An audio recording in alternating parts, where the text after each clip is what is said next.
I think we got it. Tyroar, thank you for the Twitch follow. Welcome to the doghouse, my friend. Thank you all for sticking with me. I do think we have recovered it.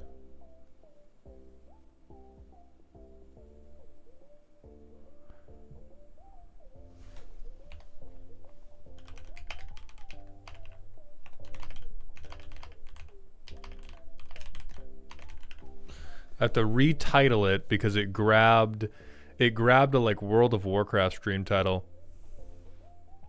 Eric Baum, thank you for the 2 months in a row with Prime, my friend. I appreciate those Jeffrey dollars. That was a good roast. I already can see it. I really got hyper focused on the trigger commander as many times as possible, and since each sack was a trash payoff, I thought all I could do was increase the amount of sacks.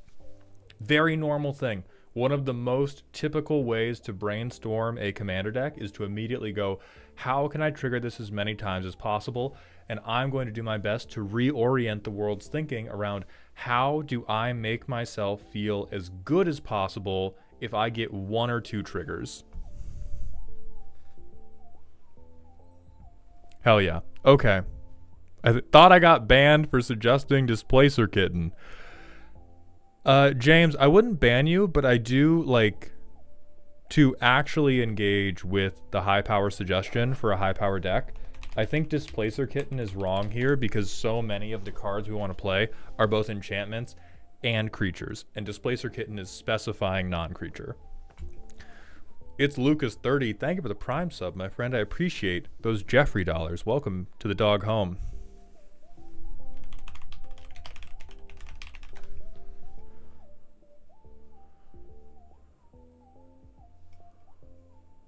Hey, stop spending my dollars? No. No. I don't super believe in this. I see chat is saying it's fucked up and evil. However, most of our cool shit is above 3. We have some targets, like we have Fable of the Mirror Breaker. We could hit our commander with it, which isn't the worst thing in the world. But guys, look at this fucking curve. Guys, look at this fucking curve. All of the stuff that does anything up here. We do not have a lot of genuine targets because a lot of our stuff is like, other than Bahamut, most of our creatures are Snidely Whiplash evil instead of evil. So I don't think we have to do Savines. I think between all of the mass reanimation, could you recommend more mill cards, 2 to 3 summons to cut? Okay. The 2 to 3 summons I think are the worst are Yojimbo, Valifor,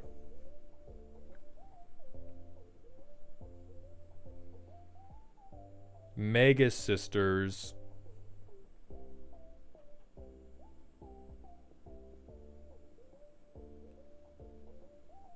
Fenrir. I don't think you have to cut all of those, but I think those are the weakest ones. I think you probably cut Summoner's Grimoire before you have to cut a huge number of summons. You definitely cut fucking Ian. You definitely cut Vile Duplication. I would even consider cutting Strionic Resonator before I would worry too much about cutting the summons. I would also dump Frostcliff Siege. I would also dump Enduring Courage.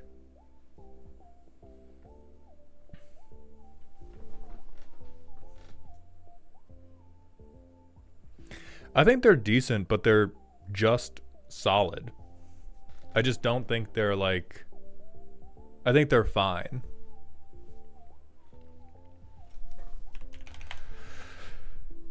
And then one of the only counter movers I'm really going to recommend to you is our goat, Owaka. But I think a lot of I think rather than running remove counters cards, most of the ways we want to remove counters is to flicker.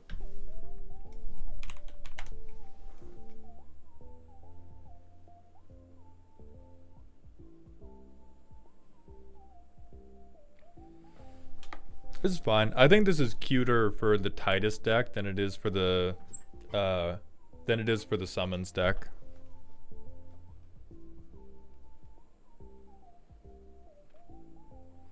Oh. How did I almost forgot to suggest the bullshit green card that makes any creature strategy viable. That's how we fix it. That's how we make the summon stat lines good. Another enchantment.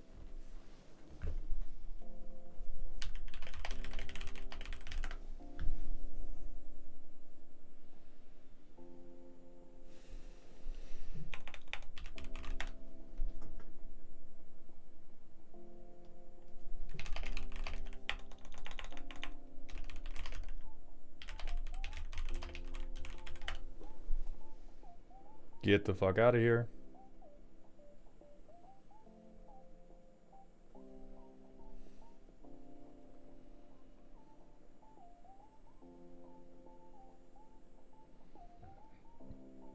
No.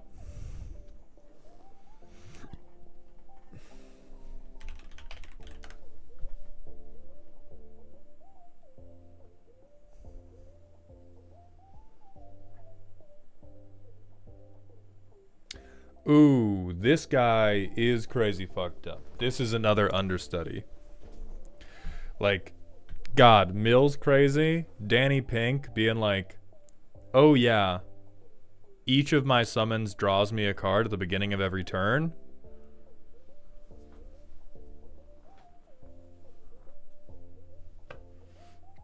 See, this is the type of shit that makes me want to keep all the summons and cut from the things that aren't summons and try to make it work that way.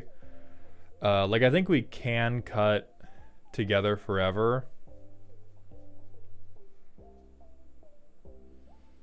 I think you can also cut Inspire Awe. Yeah, Danny Pink, 100% Mayor of Value Town.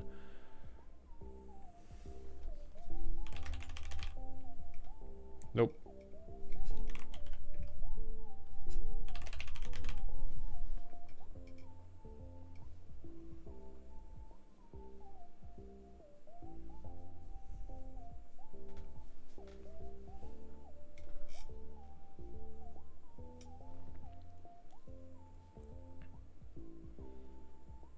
Ooh, we could do Ballad of the Black Flag.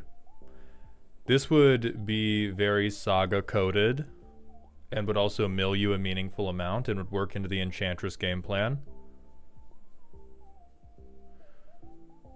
You could even do Court of Cunning to introduce the Monarch and be like, I promise I'm only gonna mill me.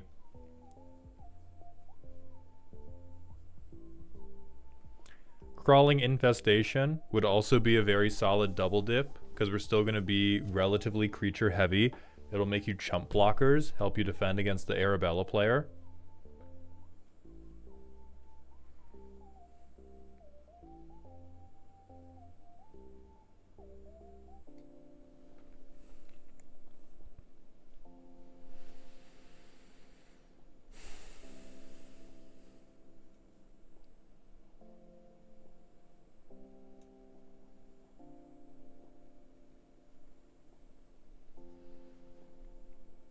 You could even run the Siege like this to get you graveyard land drops. So that's kind of Mayor of Value Town behavior rather than tight gameplay behavior. Oh, Nyx Weaver is some more generic Enchantress stuff that's going to be sick for us. Is an enchantment creature, works with all of the other fucked up cheatery we're going to do, gives you more mill, gives you a way to like, oh fuck, I milled my Open the Tombs, or I milled my like whatever the fuck is happening. One of my non-summon things, I milled one of my cheat engines. Boom, you have it back. Everybody's very mad at you.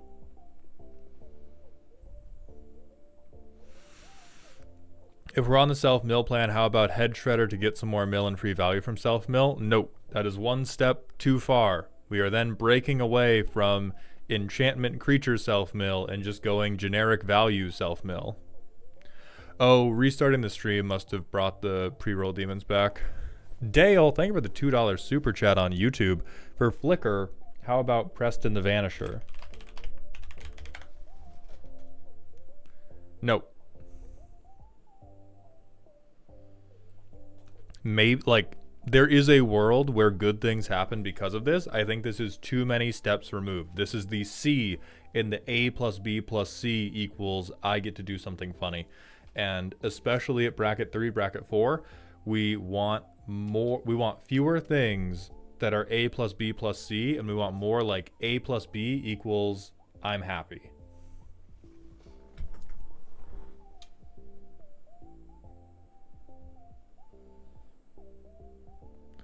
Like, it is fine. This is great.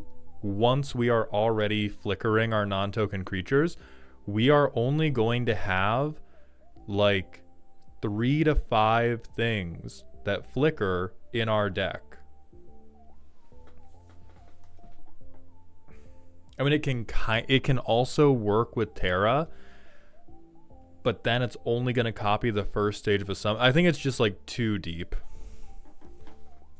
DMC, thank you for the 100-bit cheer. Boss, you'll be happy to know the Deadpool comments are still going. I saw you. I checked my notifications when I went pee, and I see you fighting this person on the internet. Keep fighting the good fight, Vizier.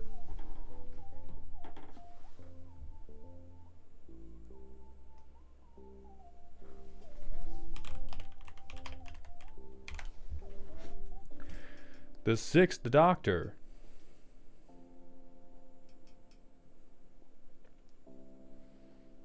I don't like it. 6 mana just to begin copying? Nah. Like 6 mana, we just gotta be slamming good cards at that point. But I think that is a complete picture of what you do. Is you mill yourself more, you utilize the mill to cheat your summons out of the graveyard with either mass enchantment recursion or with single target creature recursion, and then you use Beastmaster Ascension. You either use Beastmaster Ascension or Boon of the Spirit Realm or just an overabundance of fucking Bahamut triggers, and you blow everybody up. Because, like, worst case scenario, with Barber Wright, Bahamut, and some flicker nonsense, dynamite nonstop. I think right now, Xavier, we're kind of floating here. I like the idea of focusing it on summons. Let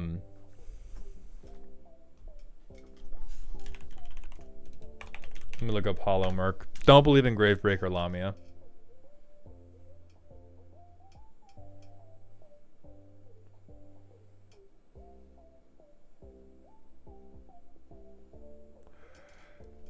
I kind of fuck with Hollow Merc, but not as much as I fuck it with Ripples of Undeath or another self-mill. It only triggering once a turn is like the payoff, because we only have 16 sagas, or 16... Hold on. We don't actually have this many... Oh yeah, we're aware we're picking Sultai, but the thing is, like, we only have like 10 summons in the deck. We don't actually have a huge number of enchantment creatures that are getting counters on them.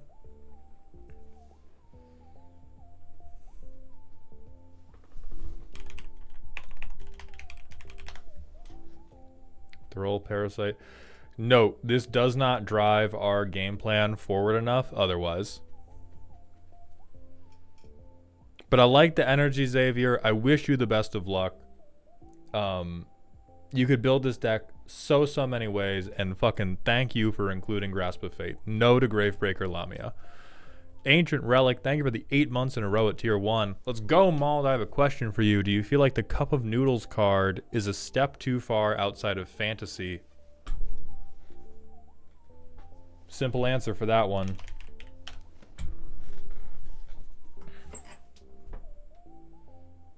If Scryfall would cooperate.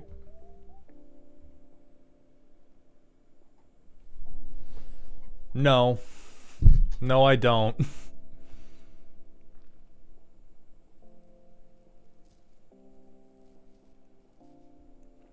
We already recommended Owaka.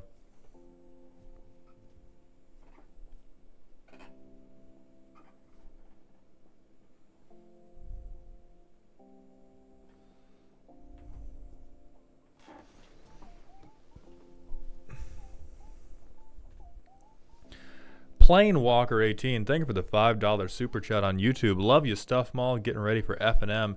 Everybody's doing horror movie decks, so I'm going to rock my werewolves. I think the scariest part of that deck is probably you attempting to win a game with it, but best of luck, my goat. Antonio, yes, I love Pauper. I've played the format. I've hosted tournaments for it. Dope format. Like it very much. All right, next we are going to be moving on to Grath so that we do not run afoul of their dinner time. They've got a spooky deck. We need to hit a manual ad break, and I need to re-up my water.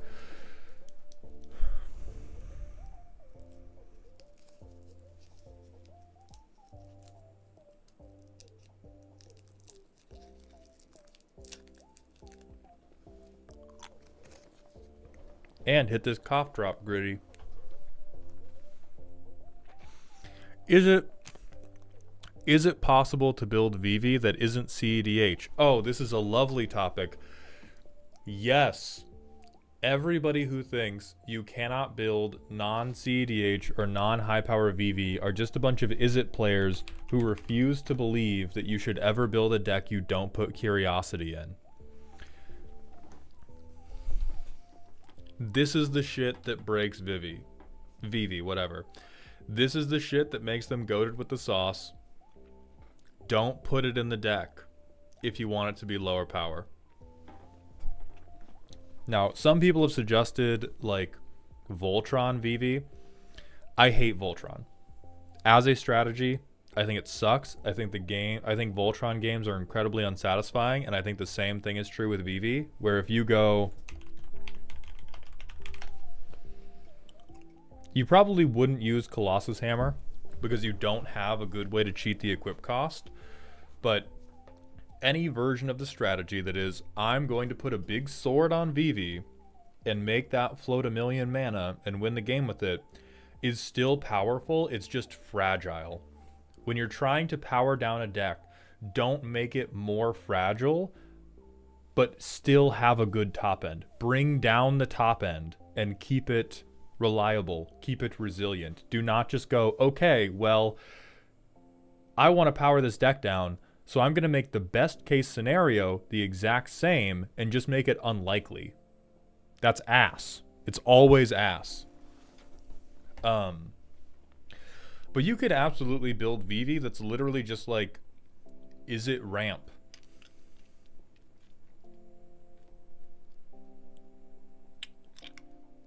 Yeah, it's like I get to... It would be tough.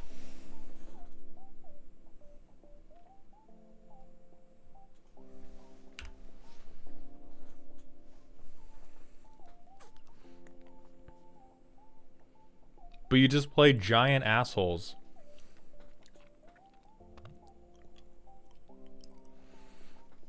I think this ends up like... right on the... I think it's very difficult to build a like true bracket 2 deck. I think you can just barely manage it, but I think for the most part, most VV, like 90% of VV decks end up bracket 3. Because Izzet was not meant to have this much mana. We just weren't. Yeah, you can just spam ramp and X spells, and then Vivi is like...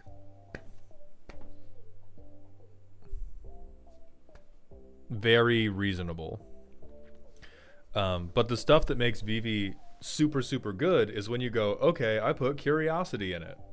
Now I'm gonna kill you.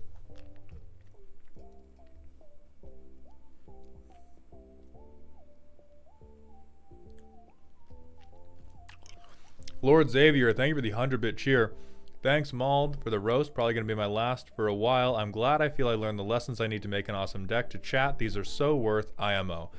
Thank you, Xavier. I'm glad you had a good time, and I hope you got to exhale heavily through your nose, or at least learn something. We're going to hit the manual ad break, and then it's time for Grath. Now I want to play Vivi with a bunch of cheap pump spells to storm off that way. I hate to tell you, that's how the CEDH players are going to do it. Not the only way, and not even the most frequent way, but like, that's high power. That's what's going to fuck people up, is people are going to look at fucking cards like Haste Magic. Okay.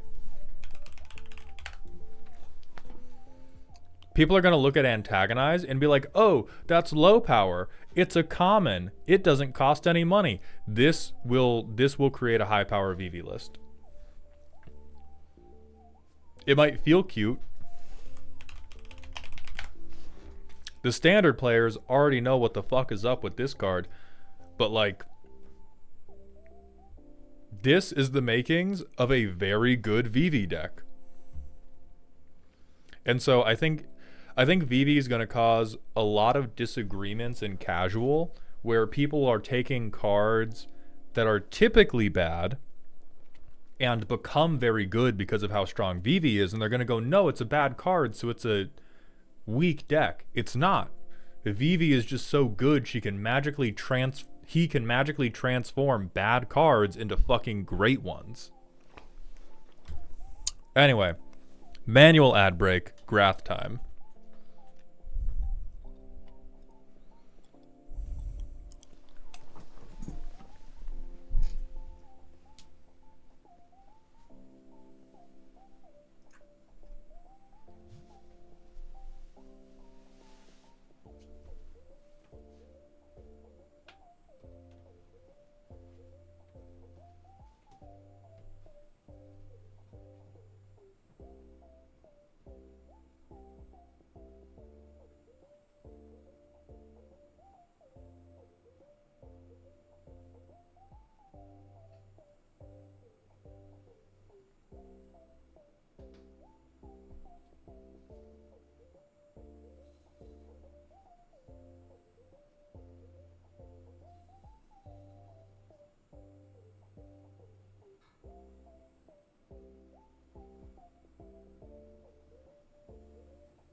All right. Little Mix Doom, thank you for the 100-bit cheer. Hi, Mauled. I was watching your Final Fantasy Precon deck review, saw you had interest in Final Fantasy VI. If you ever decide to play any of them, I highly recommend the Pixel remasters, as they are very faithful to the original games while looking fantastic and having good quality of life improvements. Anyways, I'll quit Final Fantasy nerding now. Have a good stream. Thank you so much for that input, Doom. I think we will probably be dipping into those games after Darkest Dungeon.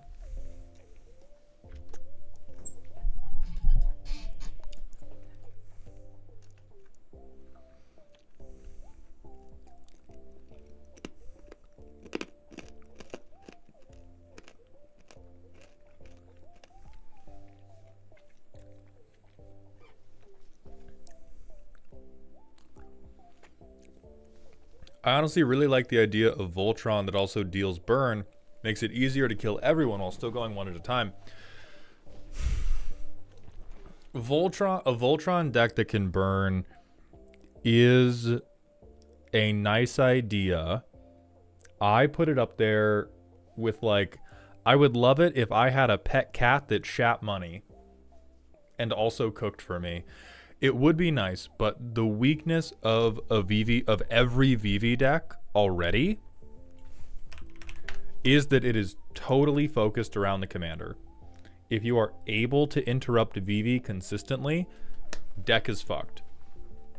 If you double down on that by saying, now not only do I need VV, I also need the equipment I'm putting on them, you are just so top heavy. You are, oh, who's that one?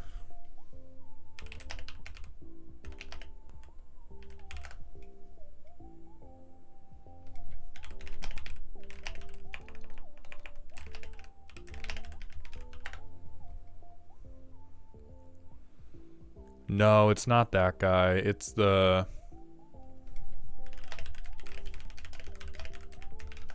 Hold on, everybody.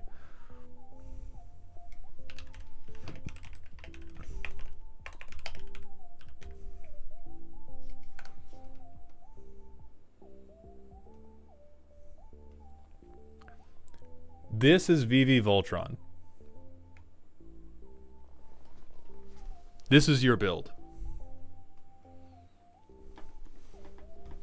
If anybody even breathes on you, you are going to fall over. So that's what I tend to dislike about it.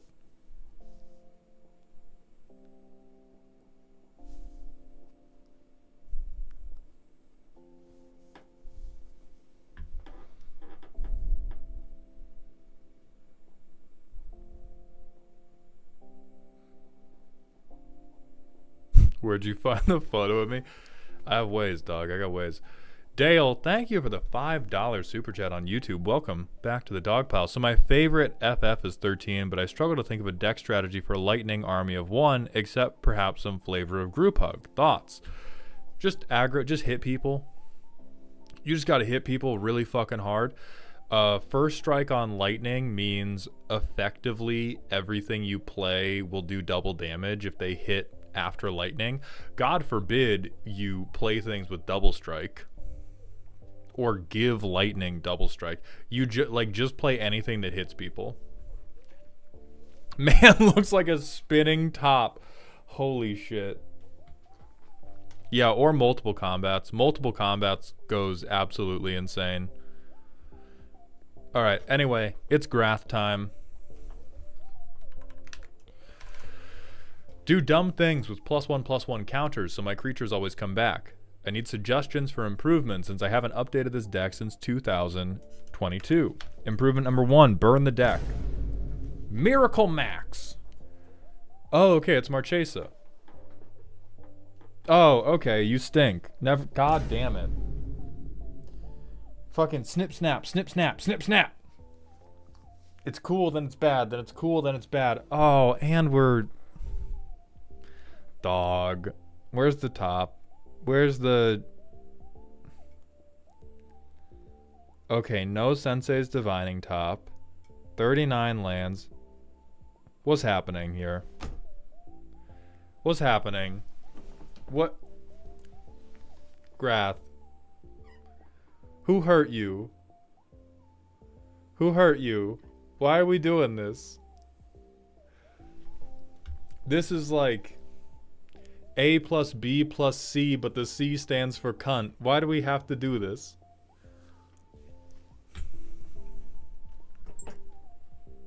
Nobody heard him. He's the hurt. Oh, great. I love it. I love it when a deck's mana curve is a fucking mana constipation right around their commander's mana value. I love never wanting to cast my commander because I always have a different 4-drop I'd rather play. Beautiful. We do have a mana middle finger. That's a good flavor add.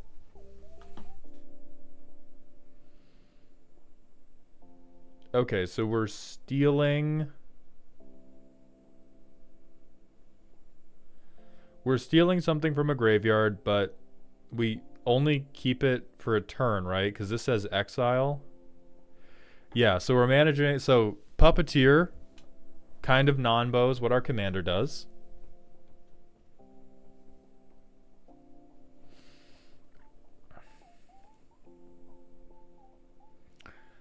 Okay, Grave Betrayal is one of the spike cards I fully believe in. Good shit here. Alright? Great shit. I also fully believe in Sneak Attack. If we can give them Dethrone and then get them forever, that's actually hot as hell. That's very spooky. Dope, yes. In response, I save my thing. This is... And then we get into the, like... This is not necessarily out of the question, but it feels like it's probably being rude for rudeness' sake. Like, just off rip, if you do Drivetrain, that's not true, because Puppeteer Clicks thing exiles. It does not die.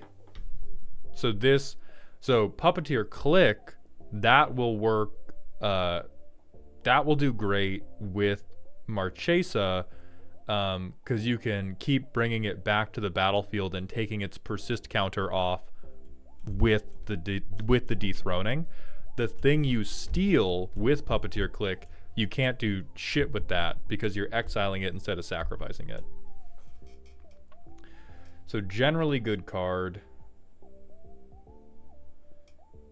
Amorphously good card. You just need to sack it before it gets exiled. Are there no sack outlets in this deck? No, then we wouldn't have room for Gary. We wouldn't have room. Dog. Bad Krenko. This is my fault. This is my fault, Grath. I came to you assuming that you were playing all these cards because they were good. I see we've played half good cards and half things that say +1/+1 counter on them. What the fuck does how...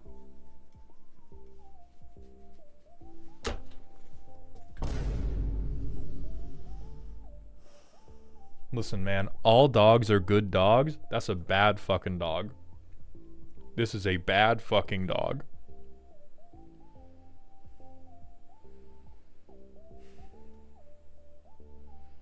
Okay, I will tentatively allow you to cook with Flare, because a lot of things are going to be entering from the graveyard. No.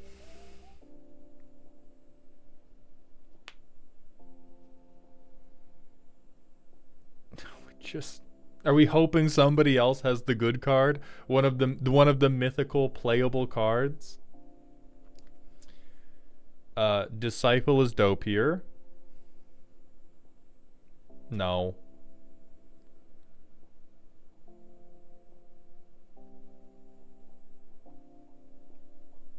Okay, diabolical.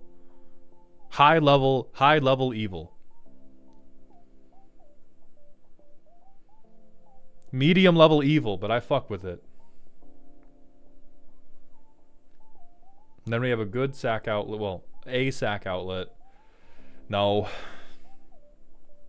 No. What? Come on. What's happening, dog?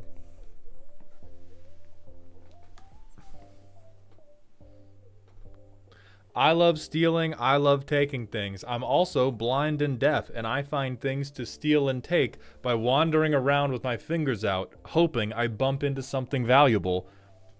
That's you right now. Okay.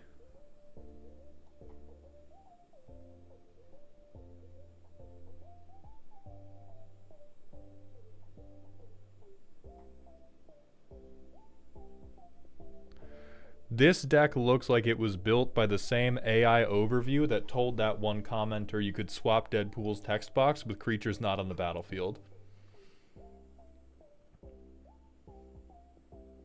Like, the primer for this deck is a series of Facebook memes about how evil theft is. So what's more coherent, this or the 2011 precons? Alright. So we have a couple incredibly good cards here meant to hold together straight up sludge.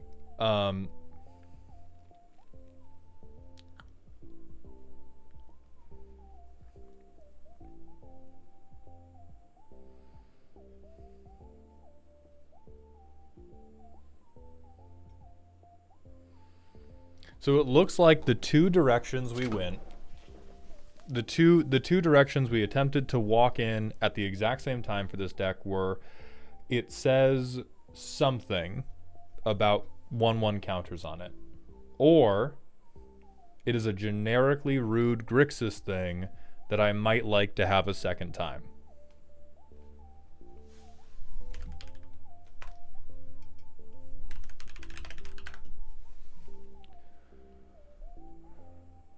Okay.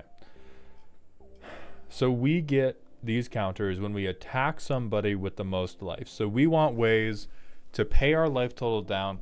Oh, sorry.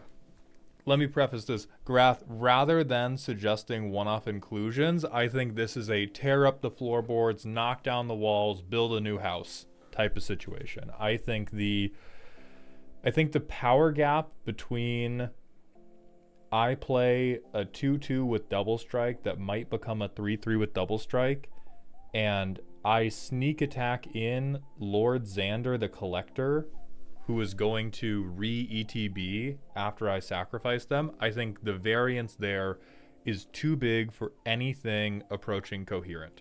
Jomi Bugget is most life overall, so we have to pay down our life total.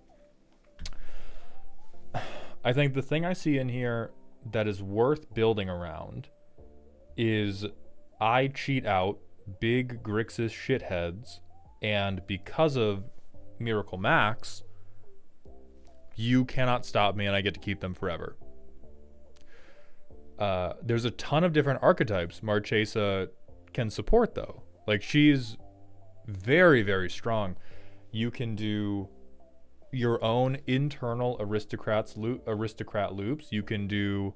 We saw a really, really good Marchesa deck that was, I'm going to steal your stuff and then make it mine forever with this ability.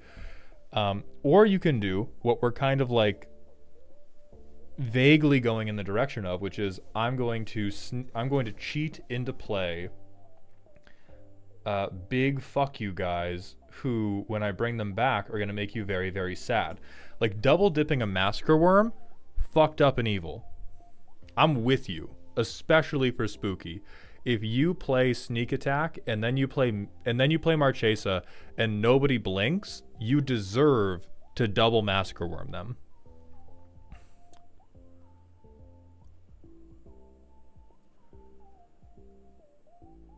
Thraxamundar, like, cute as fuck, but I believe will sometimes get through and at least put counters on. This is just like, you just had this, dog. I also think you just had this.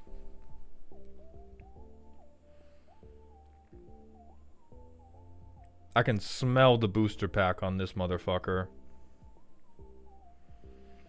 And then this is like a good... And then you have moments of brilliance. This is the... fucking cognitive decline ass deck, because you're having moments of high lucidity where you have a really, really good sack outlet that is also a really, really good creature that you want to keep around. And then we have just the like most unabashedly terrible card. Like, what the fuck is Martin doing here? He's lost, bro. You gotta let him go home. You gotta let him retire. He is too old for this shit. He is a 4-mana 1/1. 4-mana red Craterhoof-ish. And then we got a Demonic Tutor for Rhystic Study. Fairest Rhystic Study out here moving, because you are going to Demonic Tutor Rhystic Study. Okay, I play fucking Exava.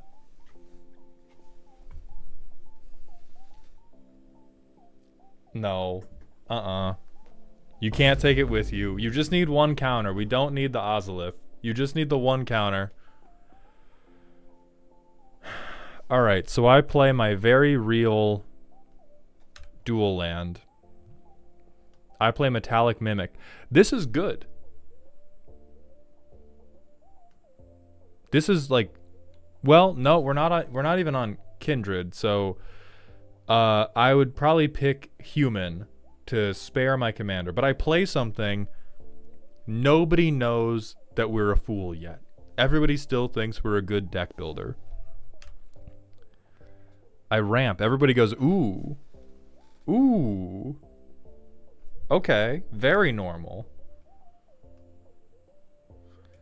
I play Miracle Max. Everybody claps. I get a +1/+1 counter. My commander's now protected. Everybody wants to know, what the fuck is this guy gonna do next? I play a 4-mana 1/1.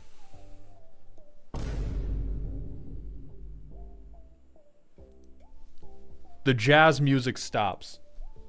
Everybody looks at me, assuming that I have an explanation, assuming that I have some type of creature sacrifice line, and I just wanted to taunt them with my funny 4-mana 1/1, who gets a counter because he's a human.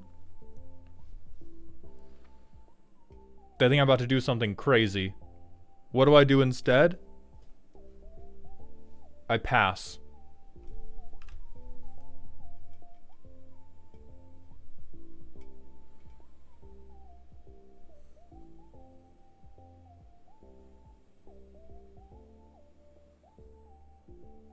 They look to me, the Grixis player. It's turn 6. I have 7 mana.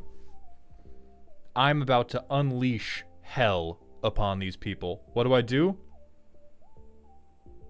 I play Bad Krenko.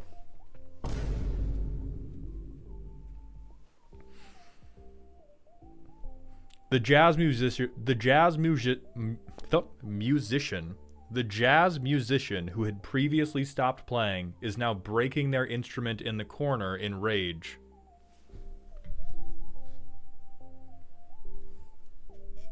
He does not get a counter because Metallic Mimic cares about humans and not goblins.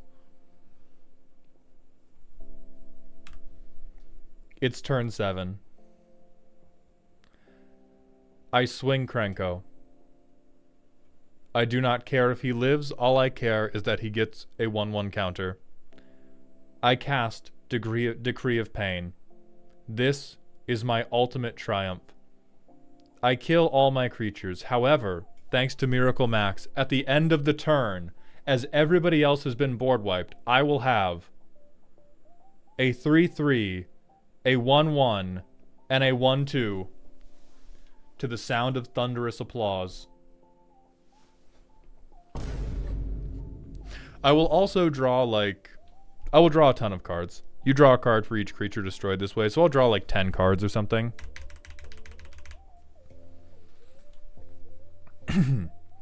I will pretend that I have no maximum hand size to take pity on this deck.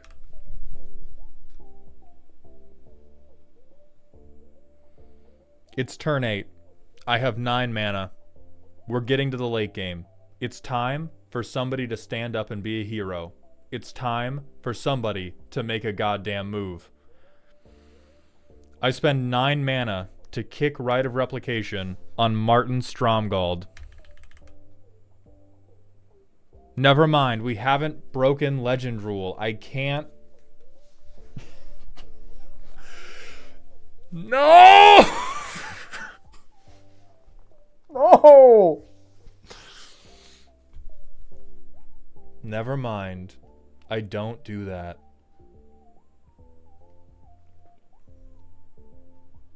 We can't copies. I mean, like, yeah, if they played a really good creature after our board wipe, we hope to God somebody else has played something quite good.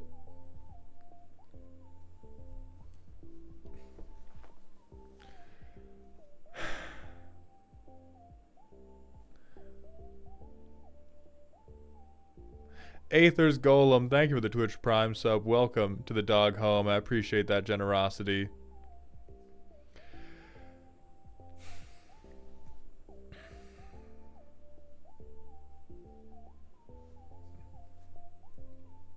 My word.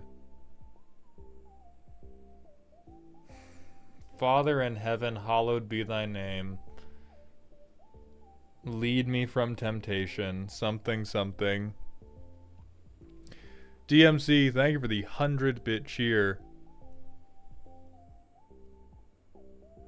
Oh yeah, TikTok with the censorship has been going absolutely crazy lately. All right, so genuinely, to fix this deck,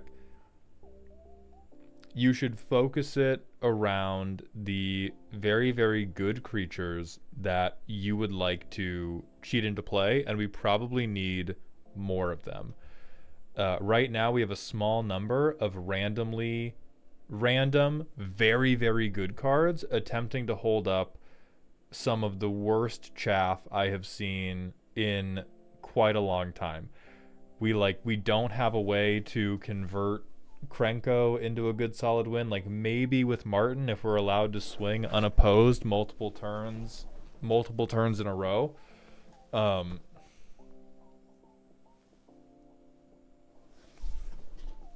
What I would recommend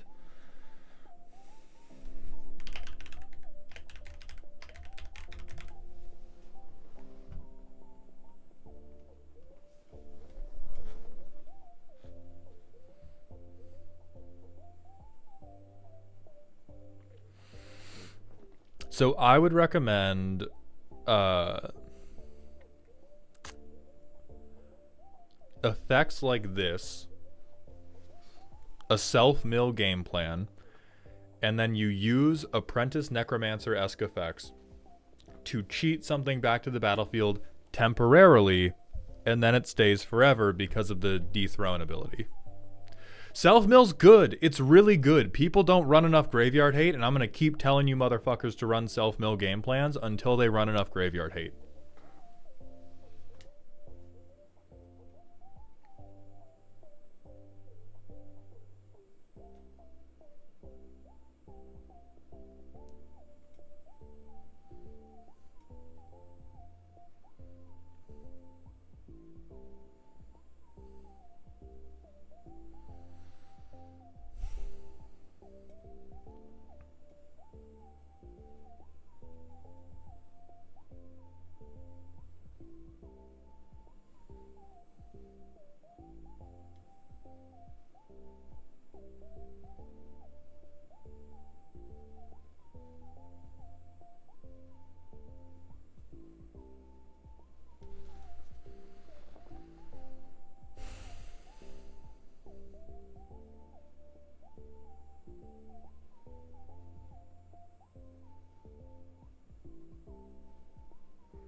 Like, God, you could even get away with playing this stupid bullshit.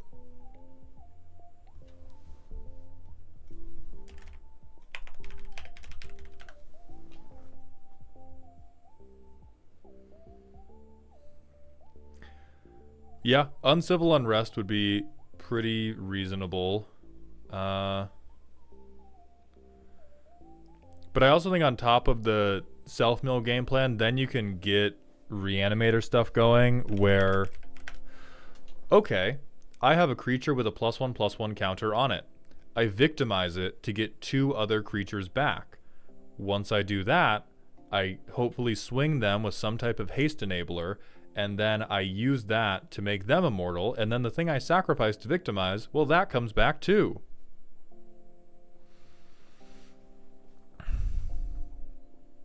Little Mixed Doom, thank you for the 100-bit cheer. Do you think Grave Pact and Dictate of Erebos should be game changers? I kind of see them in a similar boat as Aura Shards, but what do you think? No. They are stinky poo-poo cards.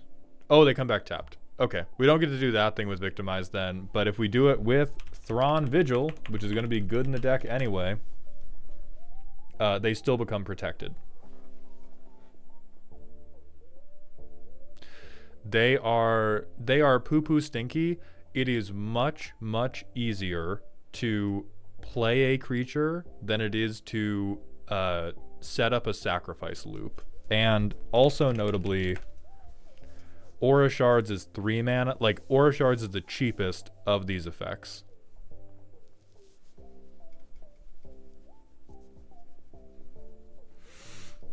Nick with the hot inclusion for Wheel of Misfortune, another way to fill up our graveyard.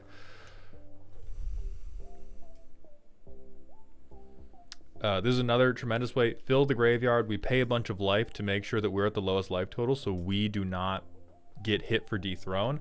Other good things that will make it safe for us to always trigger dethrone. Card draw engines. Instead of Rhystic Study, you get to downgrade to Arguel's Bloodfast. Woo! Isn't that fun? Isn't that cute and sweet and fun? You could even, hell, since I know you like competing with your commander's mana cost, you could even play Greed. Look at that. But yeah, shit like this, dope. It will draw you cards, it will prevent people, and then this can be another one of your big shitheads.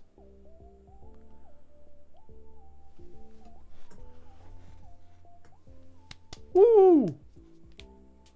Yeah, Unspeakable Symbols up in here. But we do have to, like, we gotta pick a top end, and we gotta stick to that shit. White Wall Tires, you have 500 and I'm in a pickle. Where do I put it? One place you can put it is my mouth, White Wall Tires, because for $500 you can get an on-demand deck roast.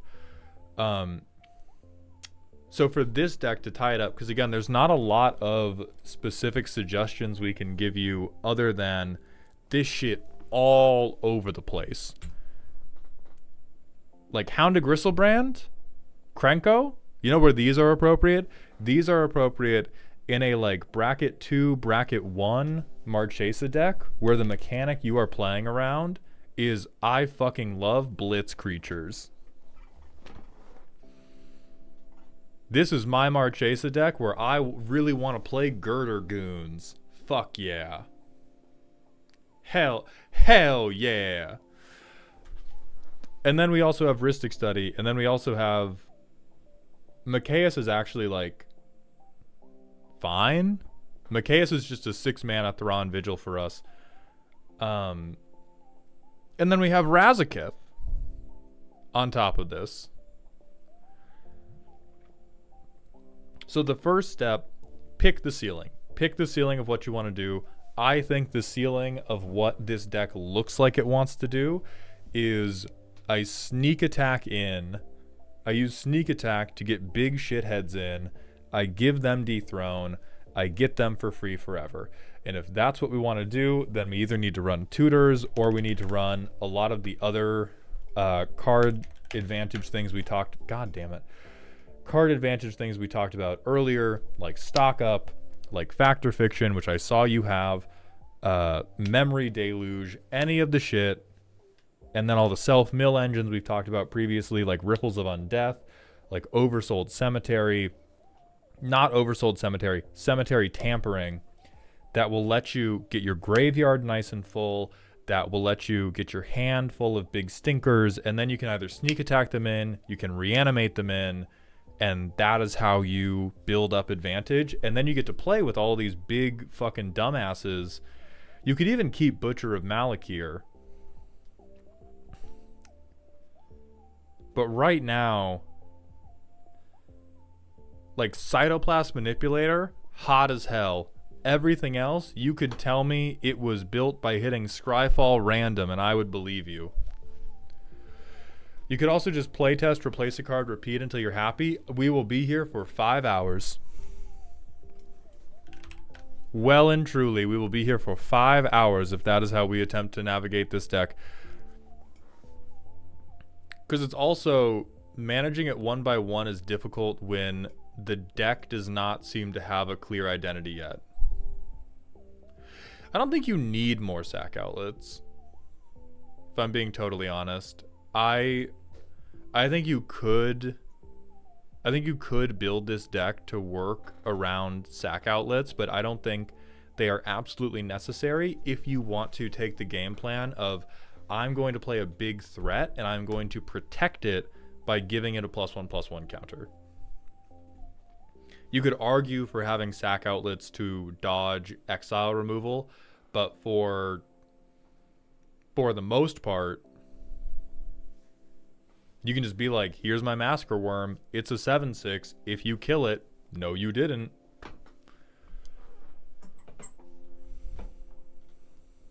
Which, again, it's good. It's just not, oh, you have to do this because you're playing Marchesa.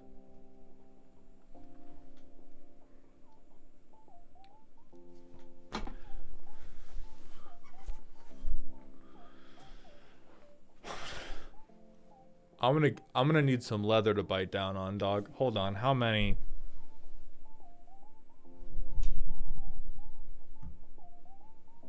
No.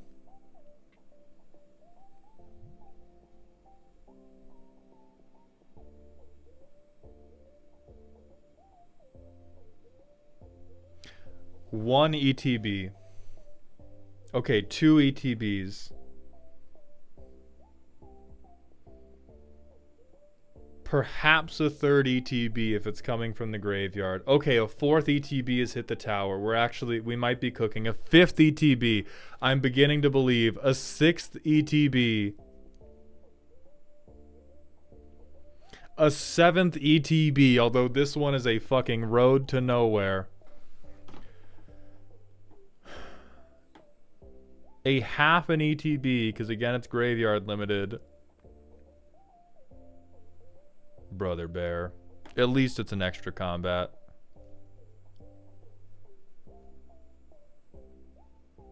Oh my god, and the Blitz deck is here.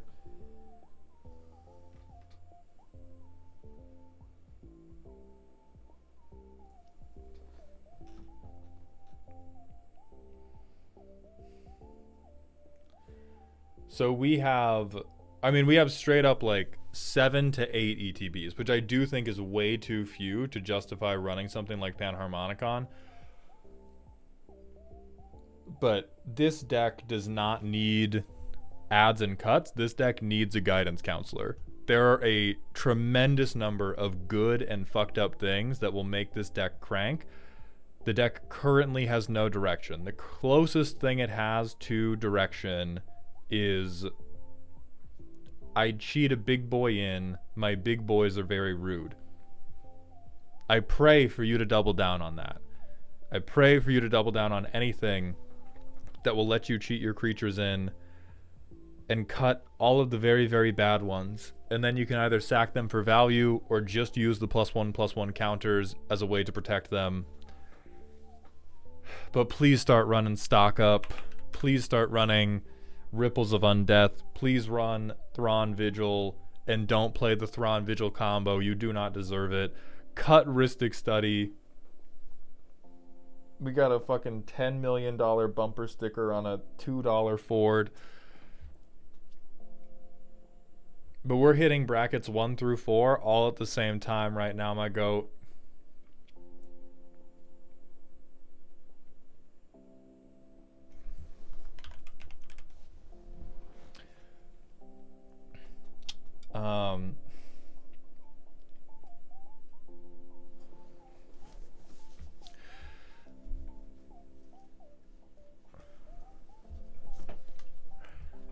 Mad, we're not doing aristocrat stuff though. Like I think going, I will benefit from the deaths, I think is missing the point. This deck does not seem to sacrifice its stuff very often, if at all. Stock up is not $15. Stock up is 20 cents of printer ink. Here's my copy of Stock Up. This is a $4,000 bracket 1 deck. I'm not letting chat talk to me about the budget on the improvements I suggest.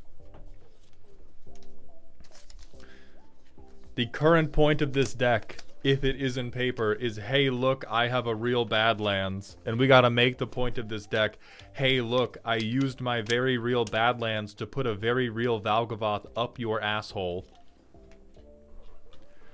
Although I would not suggest Valgavoth because lifelink will fuck up your ability to get the dethrone. And then, like, we have the makings of a plan. Like, Thraxamundar is big and slow. If we cheat him out, we're happy. Tergrid is fucked up and good. Scourge of the Throne with extra combats, fucked up and good. Razaketh is just good. Obnixilis is just fine. So we can build a deck that benefits off of these big shitheads. But then we have to cut the fucking tenacious underdogs of the deck because they are just playing a totally different game.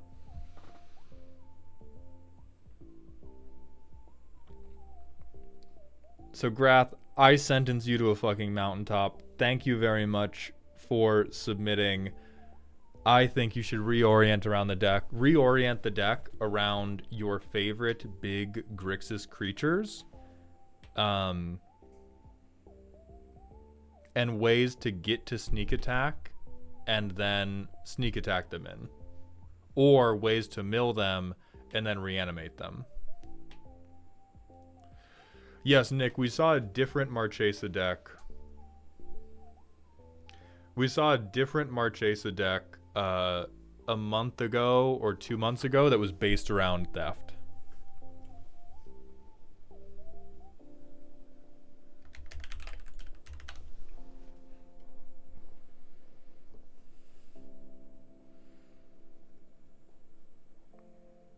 Oh yeah, this guy.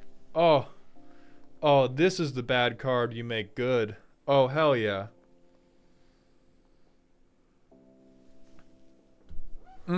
Immaculate heat. There's even other like backup cards that can become useful to you, where you use the backup for recursion and then this card is protected. The Marchesa trigger will like minorly non-bow because you'd get this back at end step, but this is just a good creature that will put a counter on and will facilitate the reanimation cheatery game plan to begin with. So Grath, enjoy the mountaintop, get some fucked up creatures, bury this merfolk by some flowers, and have a blessed day. We are going to hit the manual ad break, and then it will be time to do not Brosenthal, that's another one of the makeups. Glass Geo's deck. Yeah, Eric, we did not need to playtest yours to know where that train goes off the rails. Sage of Fables puts counters on Miracle Max. I think that is a thing worth worrying about when the rest of the deck works better.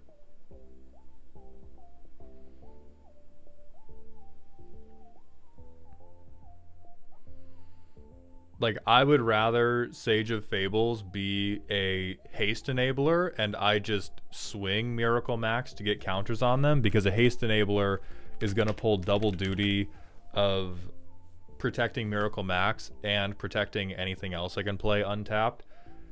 So yes, does serve a purpose. What I want you to understand is everything in the deck currently serves a purpose. And we appear to have very, very limited insight into which purposes actually drive the game forward and which purposes are just, I took a game action for the sake of taking a game action. Like Deathbringer Thoktar, you're going to have counters on it. You can do something with the counters. The payoff for the counters is very, very little. We're probably not going to get 120 counters in a game. We're probably not going to get 30 counters in a game to eliminate a player. Like, Chasm Skulker is hot. Carrion Feeder, good. Hey, good sacrifice outlet. This guy, we're making a 5/5? Maybe? That's good in draft. A 2-mana 5/5, you'll fuck up a pre-release with that. And then this is just somebody played Rhystic Study against you and you got mad as fuck.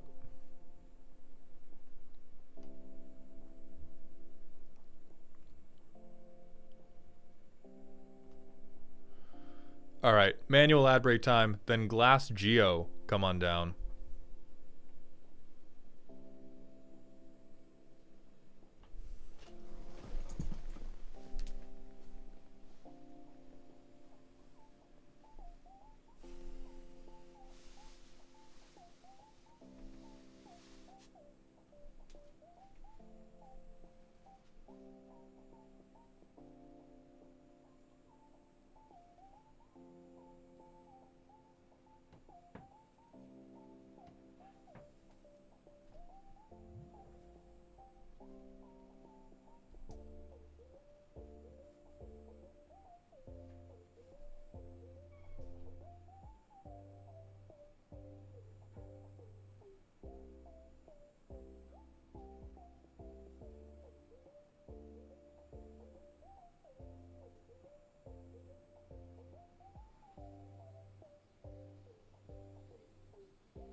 All right. We are back. It is no longer the chair stream.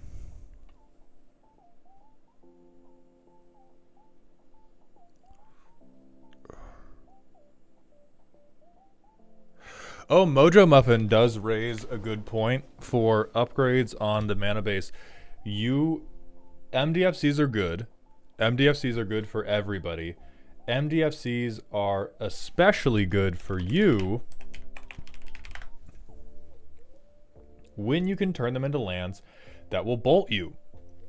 Anything you can do to glean advantage while still reducing your life total bit by bit by bit.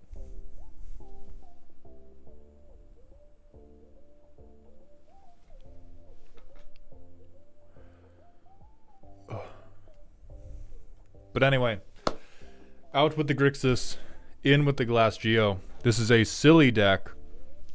Haven't had a chance to play it yet. I'm just finishing building it. Primers in the deck list. Intro burb.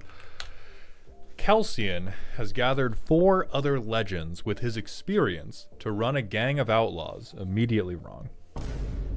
Immediately 2 different archetypes competing for 1 space, but whatever, we'll fix you. Kelsien's crew.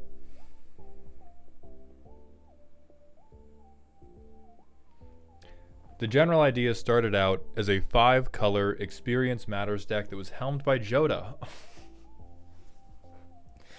The problem was Jodah was too good, so it always ended up just being another Jodah Legends deck, even with my janky cards.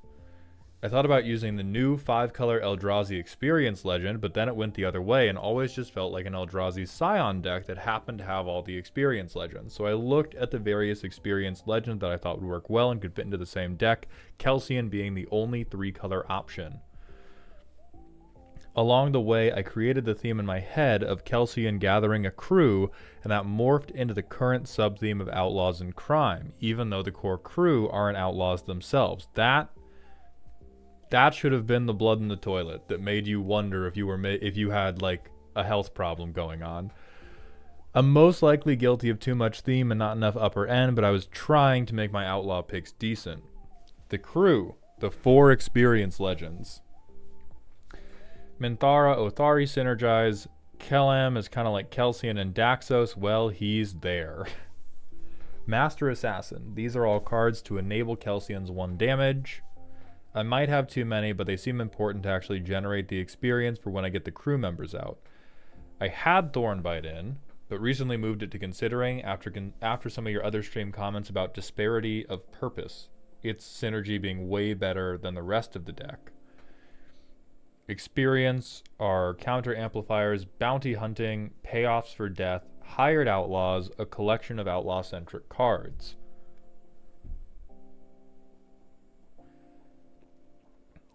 Petty crime, these are actual crime triggers, collateral damage, removing non-creature stuff, gear up, equip tutors.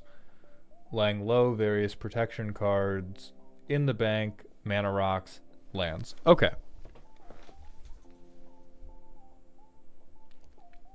Let's see how you did. So we have Daxos, who can make spirits equal to XX spirits, where X is equal to the number, not even X, because they grow as you get more experience counters, but we make guys who have no flying, no evasion, but they are guys. Sure, that's bracket 2. We have a double striker with vigilance, who gets a little bit bigger for each experience counter we have. That matters. Creatures get buffed for each experience counter we have. And we make 2 2s for each experience counter we have each time we attack. Alright, so Athari, far and away the best one. This is the Kelsien and Athari show, and everybody else is definitively an understudy. We can work with that. We have Shay Cormac. We can kill Indestructible Justin. We get bounty counters, but the bounty counters only put 1/1 counters on Shay Cormac. Okay, so this guy's basically just that first ability. 1/1 counters onto him aren't that great. Bounty board. So we can spend mana to bounty counter something to give everybody cards and gain everybody life. I thought I was going to be able to hold this pun for later, but dog, what if you experienced some good cards? What if we gave you the experience of a deck that played not group hug in Mardu Evil Guys? So when something dies, you exile it. when assassins, mercs, and rogues deal combat damage, we can turn that into card draw. That is not the worst because our commander is an assassin. Morbid Opportunist is fine. A little bit flatly ridiculous, but whatever. You want to kill a lot of stuff. Good. I'm proud of you, son. Okay.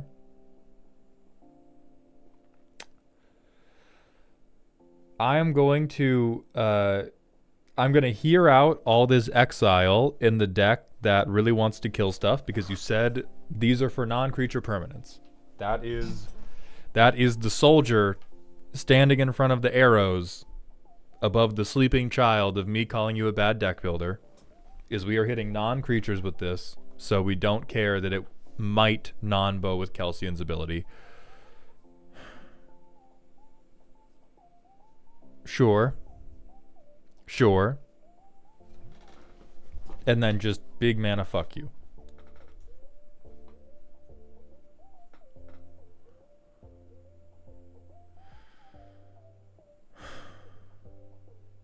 So we can double our counters, or for 4 mana double our counters.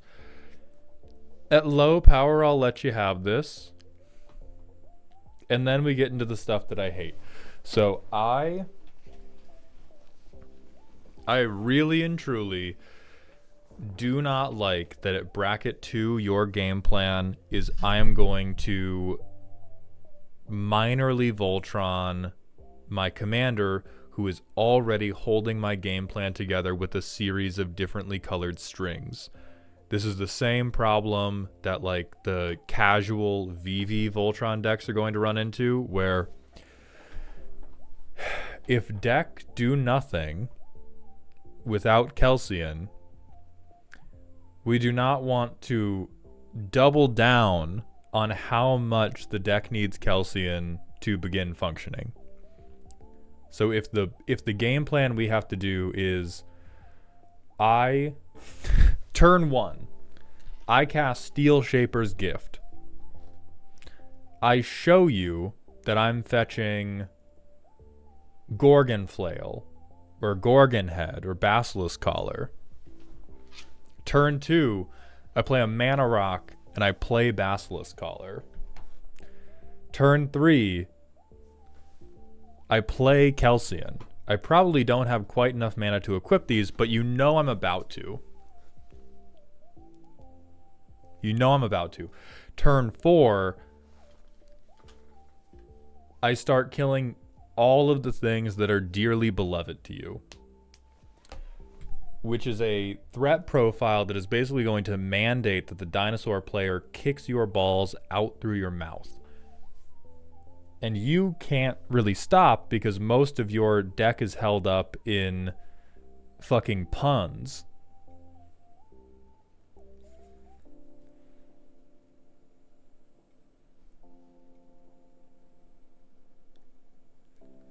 We doing a shot-for-shot remake of like Ocean's 13, but also it's a Western?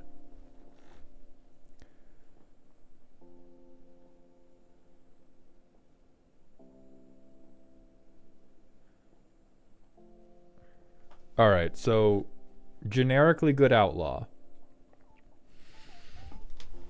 Don't believe in this guy as much as a commander outlaw. Is a land, so I will forgive it. No. I don't believe in your ability to make treasure. Where are we getting them from? Are we getting them from not the bounty board? As a pregame action, are you allowed to perhaps resolve Revel in Riches? Is that how the deck is functioning? Olivia is my actual commander?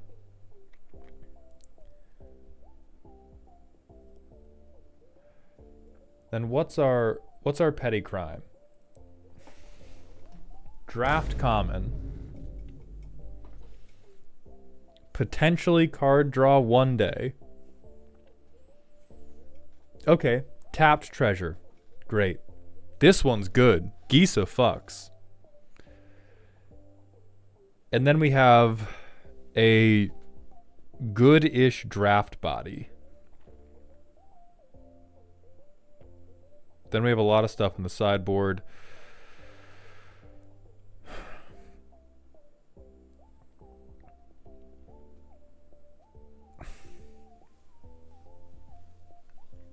So here's what I'm going to recommend over the Death Touch stuff. Because the Death Touch stuff is going to be highly variable. You have some ways to tutor it. You have enough in the deck that I would be somewhat confident you might. I'm going to keep downgrading that. You have 4 in the deck. You're not seeing one of these. When you include the tutors, we have 6 copies in the deck. That is a maybe I see one.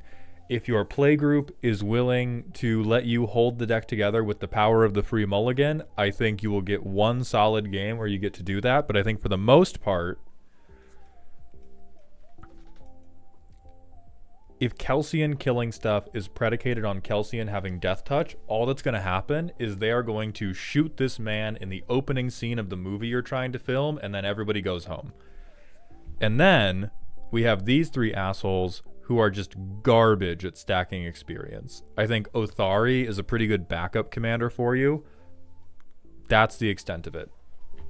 Then we can begin getting into the absolutely aspirational qualities of your card draw. So we have 1, 2, 3 things in the bounty hunting section that draw a card. Please tell me that I went blind for part of this deck review and I missed all of your other good generic card draw. Doesn't look like I did. Okay, another tutor. That's good. A 3rd tutor in the deck that can hit anything.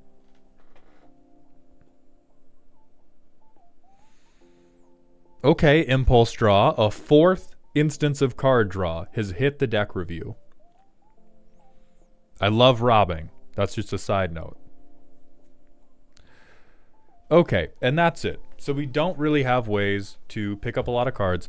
We have no ways to draw cards unless the game is already going our way. And this is one of the things that I always get the most sad about, because it is, again, like, making your deck fragile does not make it a fairer play experience. It just makes it a wildly unreliable play experience. If you go, okay, my deck is incredibly fragile, therefore it's funny,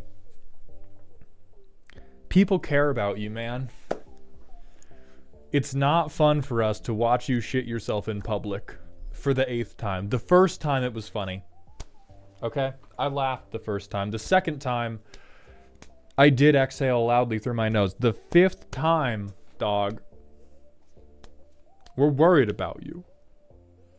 We are worried about you. You need to get help. And that is what I'm feeling out of this deck right now. DMC, thank you for the 100 biddies. Tagging Gisa as a petty crime is felonious when she's legit probably the best way for the deck to win. Yeah, like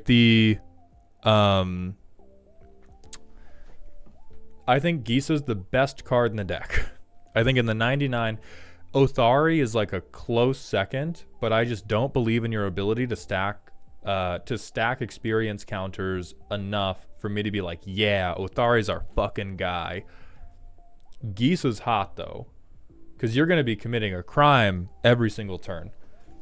So the first order of business, let us fix your threat profile. You want to know how you're going to get how you are going to get 1 million experience counters every game and nobody's going to be mad at you for it?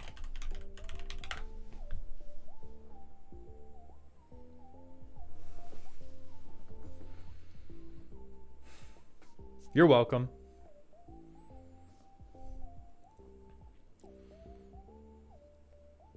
Say goodbye to your deck, the Commander Shooting Machine, and say hello to your new deck, the Dog Shooting Machine. I realize you might feel bad about that. It's going to be better, I promise. So there is not a ton of ways, but there are a number of ways to give a bunch of people 1/1s.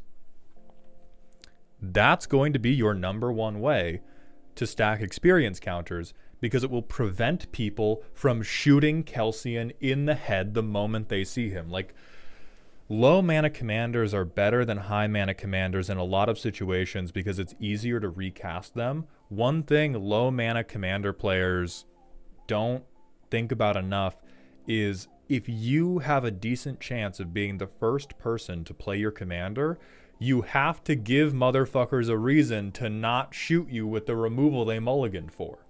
Most tables can remove the first problem. You do not want to be identified as the first problem by tutoring for Death Touch equipment so that nobody else is allowed to have cool creatures. You would love to be the guy who's like, oh yeah, do your thing. I'm just going to be messing around with some experience counters. I'm going to give you a 1-1. I'm going to shoot it. I'm going to shoot Fred's Mana Dork. Your commander's fine, dog. Don't worry.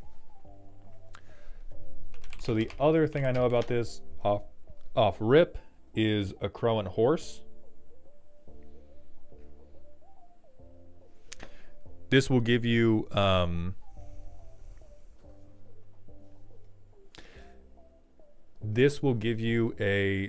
repeatable source of 1/1s that you can mess with.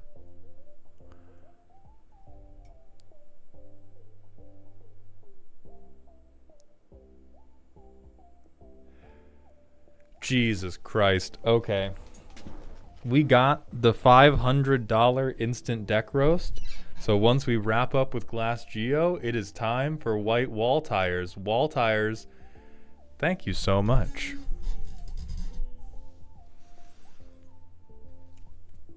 Good Lord. All right. So first of all, Hunted Bone Brute, a Crow and Horse. Clack Bridge Troll. Anything that will let you give other people 1 toughness creatures that they are not going to care about you killing. I cannot emphasize enough. You must give people small woodland critters that they don't care about you getting rid of.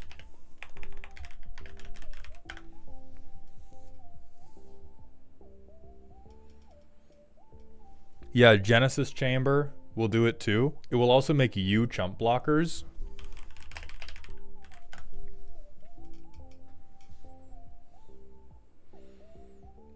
Oh hell yeah, tribute to Hirobi. Give him some rats. So this is how I would recommend you get the experience train going. Rather than painting a big fucking target on your back, let people wait until Kelsien is actually representing a commander damage threat before you scare the hose. Right, but we don't care about what Tribute wants. We care about experience counters. And also, Jeffrey, every turn cycle, 3 rats are going to enter the arena. We can only get rid of 1.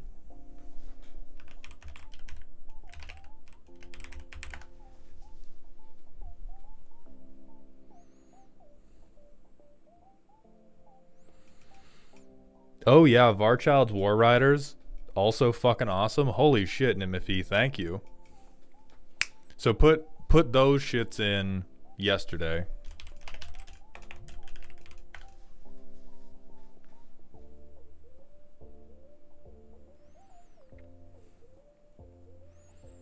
Yeah, I think Drum Bellower is an acceptable level of cookery. I think it's better than Thornbite Staff, which is just like pew pew pew pew pew. Drum Bellower is fine. We have the Orchard for everybody yelling about that.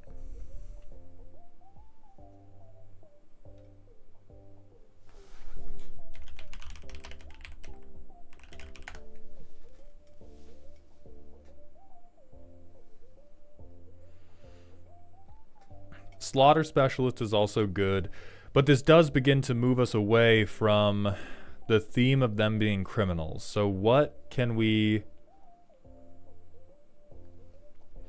So the ones I think we can work with in the flavor of we have a criminal crew is...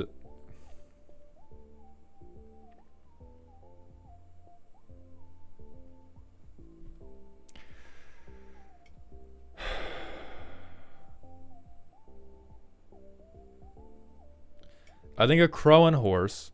This was a crime when they did it.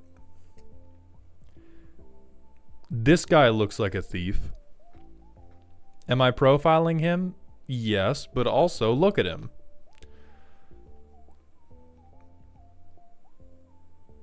Genesis Chamber is an artifact rather than a creature, so I think it ducks our flavor need. I honestly care less about the outlaws than the experience. Perfect. If we can begin dumping this outlaw bullshit, then I would recommend all of those cards. I would also recommend Royal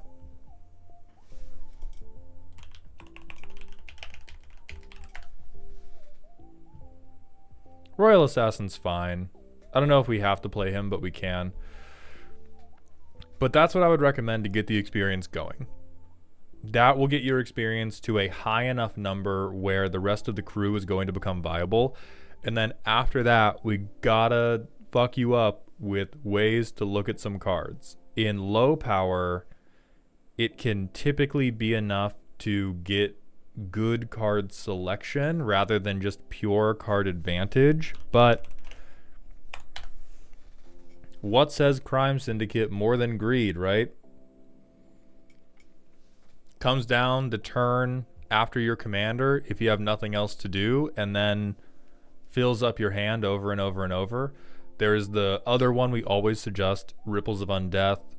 Other good things you can throw in are just like Cathartic Reunion, because this will let you change out a lot of your hands.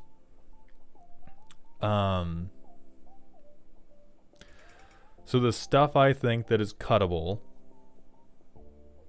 I think Aetheric Amplifier. You will not miss this card once you have felt the joy of just making a ton of experience off of your 1/1 makers. I think you cut this whole equipment sub-theme. I think the primary effect of an equipment sub-theme in a Kelsien deck is that it gets Kelsien shot in the head, as he deserves. And I want to avoid that fate for you. If you want to be mean, and mean in the exact same way that your Death Touch synergy is mean, the criminals have conscripted a bird.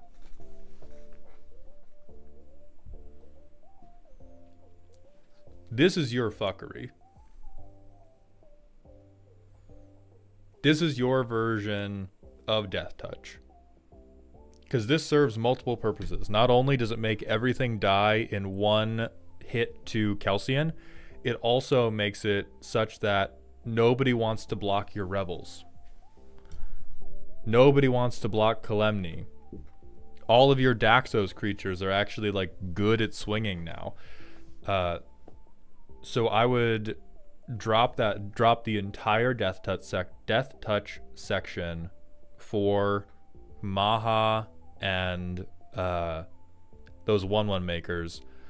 I would get rid of Raven of Fell Omens and Vadmir. These are relatively soft crime payoffs, and I would just replace these with some type of repeatable card draw engine. So this is like Greed, Phyrexian Arena. What's our curve?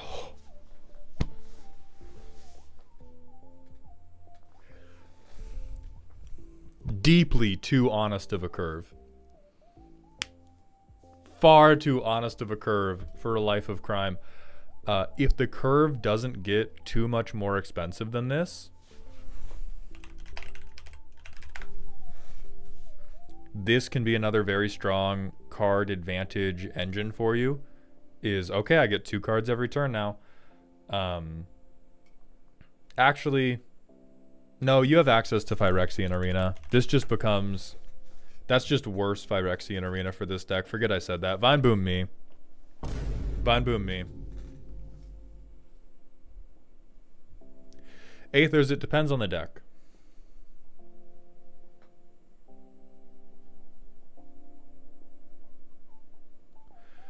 And then for win cons, I...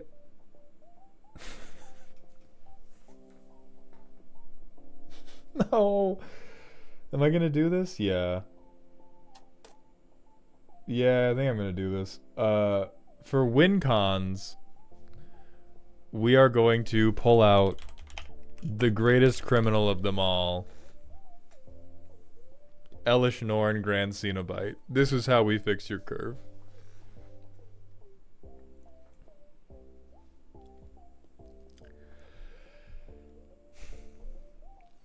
Just to make sure for my deck building, what was the problem with the mana curve too low? I think this curve in particular, first of all, I hate when we compete with our commander. You have a commander that probably wants to come down on curve or like maybe a turn slower.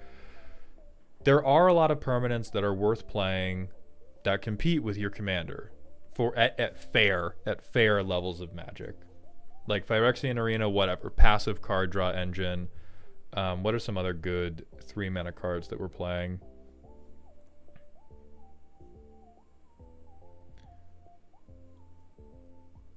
Like Flint, good card, fun card. I can see why you might delay your commander to play him.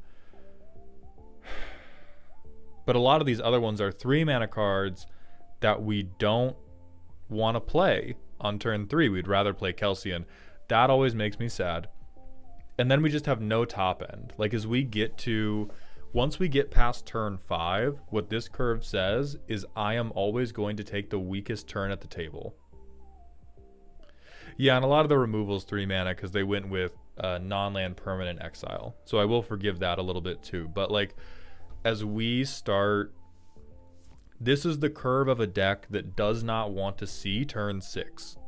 You want everybody to be dead in front of you. And when the green player ramps and just goes like, okay, I play Apex Devastator, you roll over and die. And so we need a little bit of something at the top end that is going to give us a way to convert the advantage we do create. Yes, Alec, I didn't like it. Dynamite, it depends on the commander. Some commanders you don't want to cast the moment you have the mana for them. Can you snipe experience counters when opponents point the destroy spell at another player's creature? Yes, you can.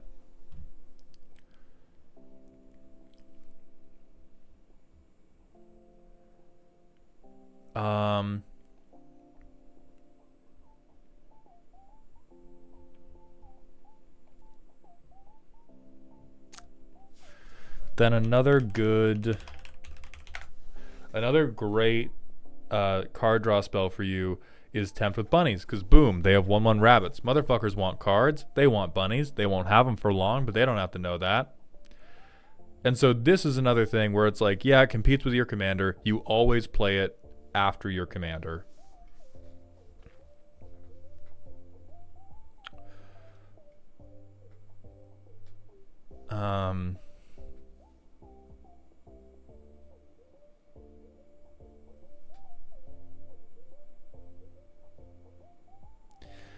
And then you can even, once the deck is working, we can begin bringing in things like Disciple of Bolas for hand refill.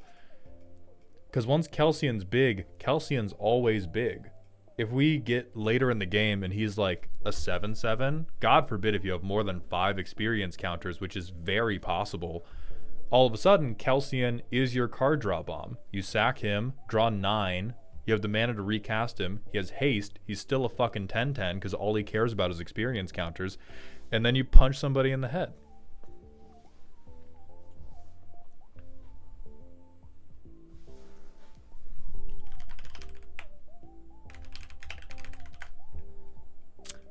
Strike 1.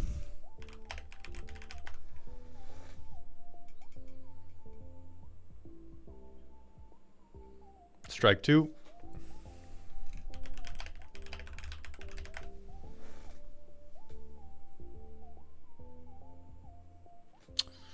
I'm not going to call this one a strike, but I don't like it as much because the most likely...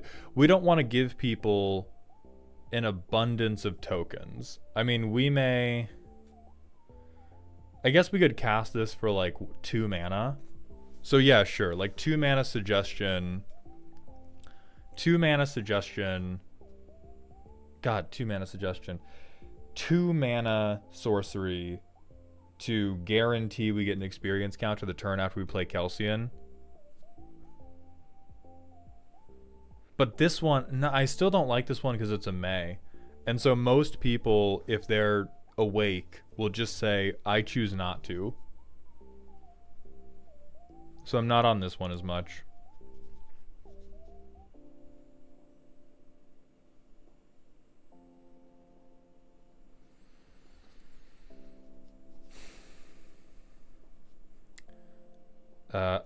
I really don't fucking like this guy. I also don't like Bounty Board. I think it's a little bit thematic to the Outlaw thing, but I don't think giving our opponents cards as well is a direction we want to go for this deck, because they will use those cards to kick us in the nuts.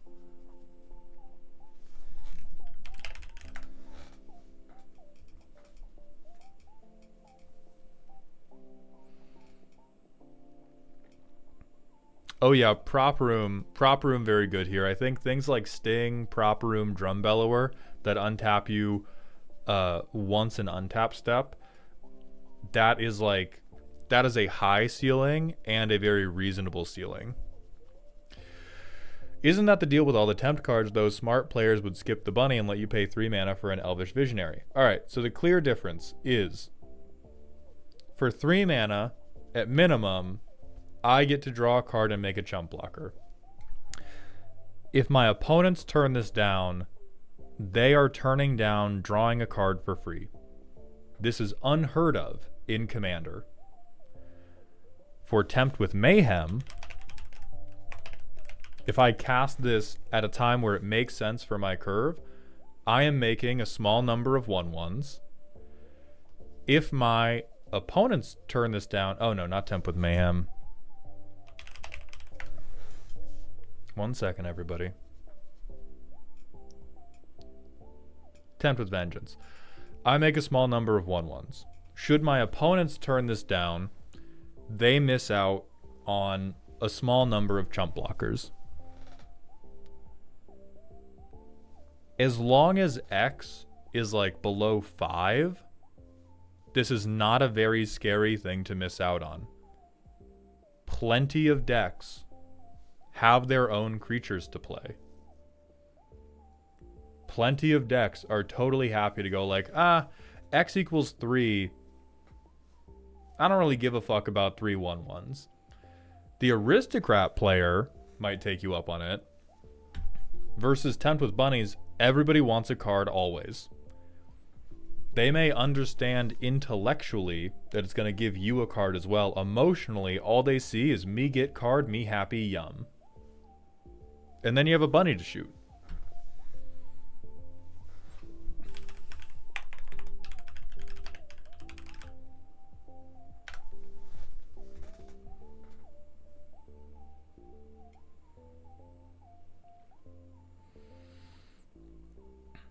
Yeah, this is usable. I love this. This is like peak. This is peak Commander card. Absolutely dog-ass card. Highly playable in this deck. I am seconding I am agreeing with Marvin. But yeah, like if they could, this would be a strike if they could turn it down.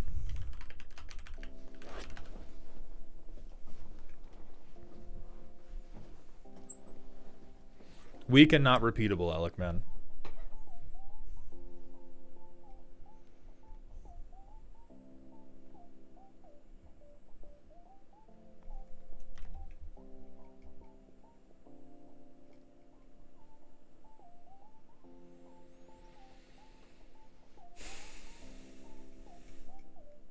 Yes.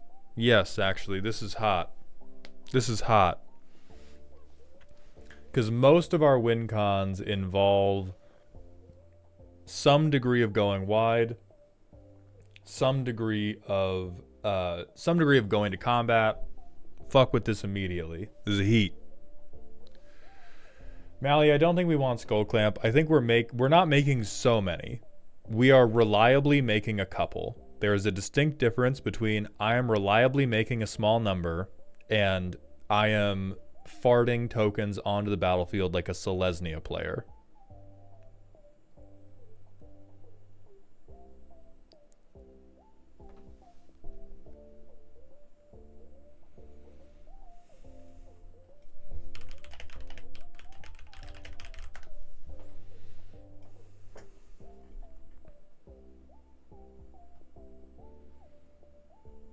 No, we have enough. We have enough.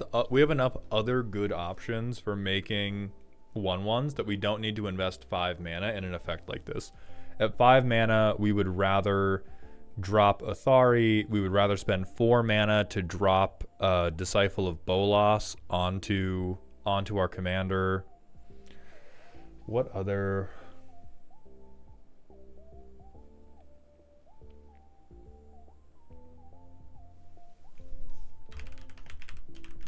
Everyone always gasses up this card.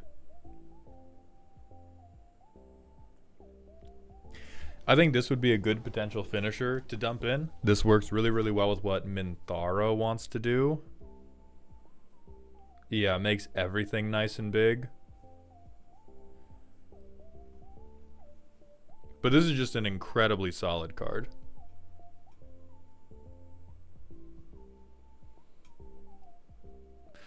Nick, we're not giving away tokens at scale. I think a really important thing to consider, we have suggested 5 or 6 ways to give away tokens. That is not giving away tokens at scale. If we had 20 ways to distribute tokens to other people, I would call that giving away tokens at scale.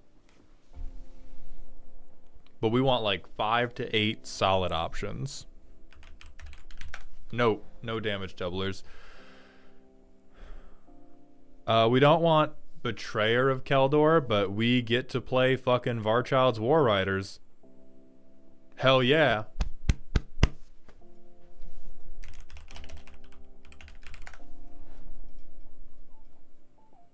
I don't think we do Scions.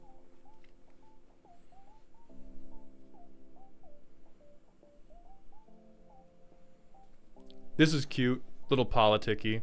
Should I consider Massacre Worm with the tokens being given? No, you kill them. Yeah, Miles, we're gonna refund you because we're not gonna have time to do your rant redeem because we have to do the on-demand $500 deck roast from White Wall Tires.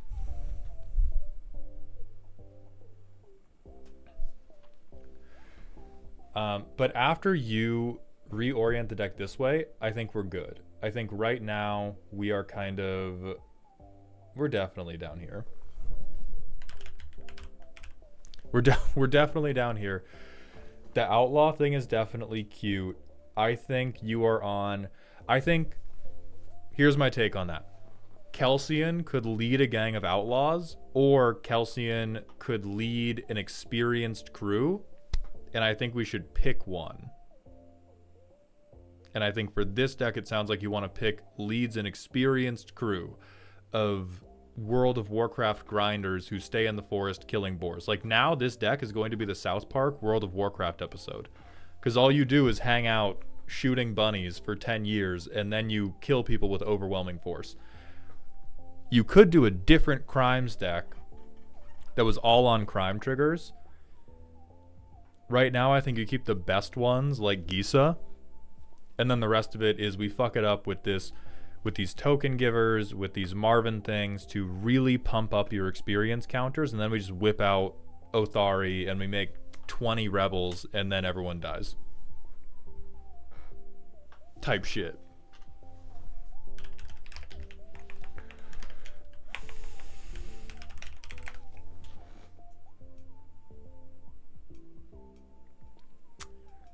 No, we do not do this. No, it's perfect that we get strike 3 right here because this card reads Goblin Spymaster for 3 mana. You can get your ass beat.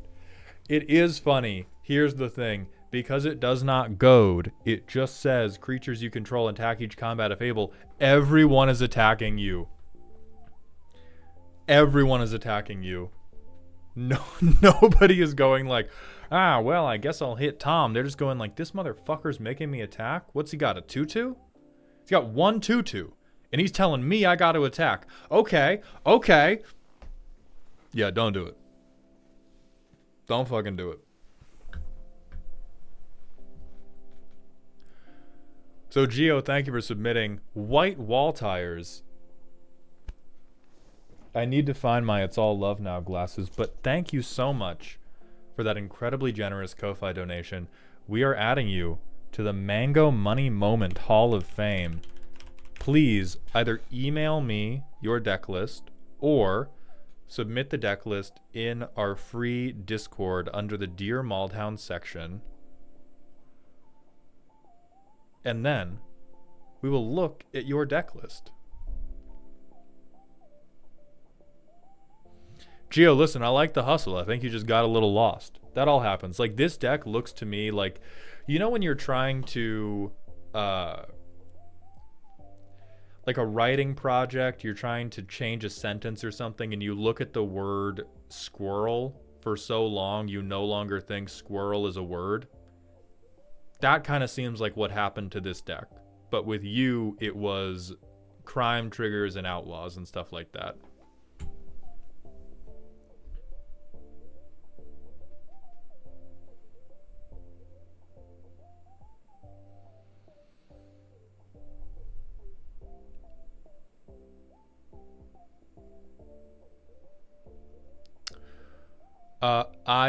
The deck does not appear to already be in the channel.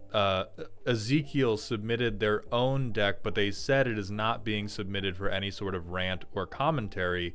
I think they were just sharing, which is understandable because Dear Maldhound, we've been pretty fucking fast and loose with what gets posted in Dear Maldhound. But yeah, that does not seem to be the deck list in question.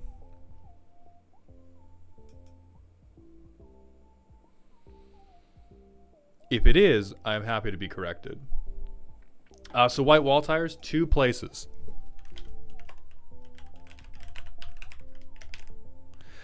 Either join our Discord and then go to the Dear Maldhound channel, or there's maldhound@gmail.com, which is my business email, and you can email it there and I will see it immediately. That is one of the tabs I currently have open.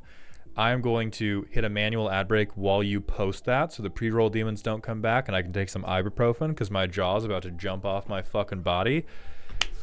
And then we will witness the next member of the Hall of Fame.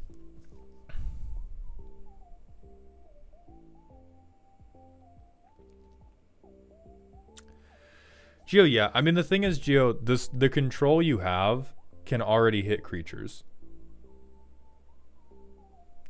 Like, at that point, I would probably mix in a few more destroy options so that if you're in a pinch, you can tap Kelsien to ping a guy and then hit it with a destroy.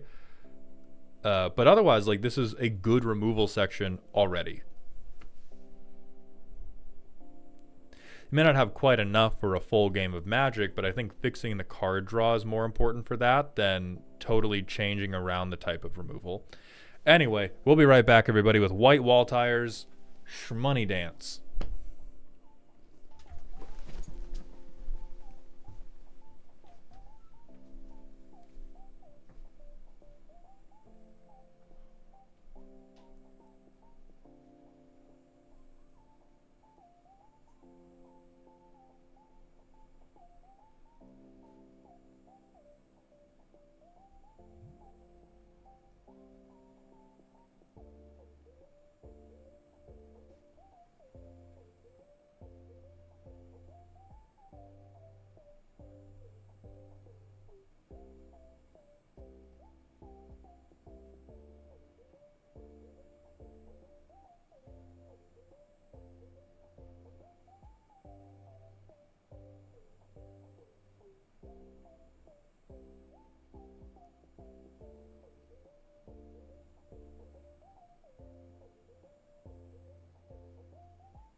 All right, motherfuckers. Let's see what we got today.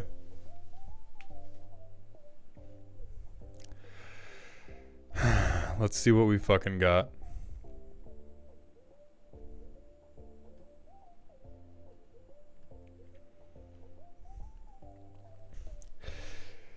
The deck's name, first of all, it's on fucking Archidect, which $575 is the correct amount of money to force me to look at an Archidect link. Secondly, this shit is named Darude and the Sandstorms. If this is a Hirobi deck, I'm going to flip my shit. Okay, much better. Actual sand pun. We're good. We're good. $3,300. I should not be surprised, as we've spent hundreds of dollars for me to look at it. Alec, we will be refunding that redeem. Anthem. Not true. It's temporary, but sure. Creatures have haste. Creatures have haste. Okay. So we are... Oh, it's landfall.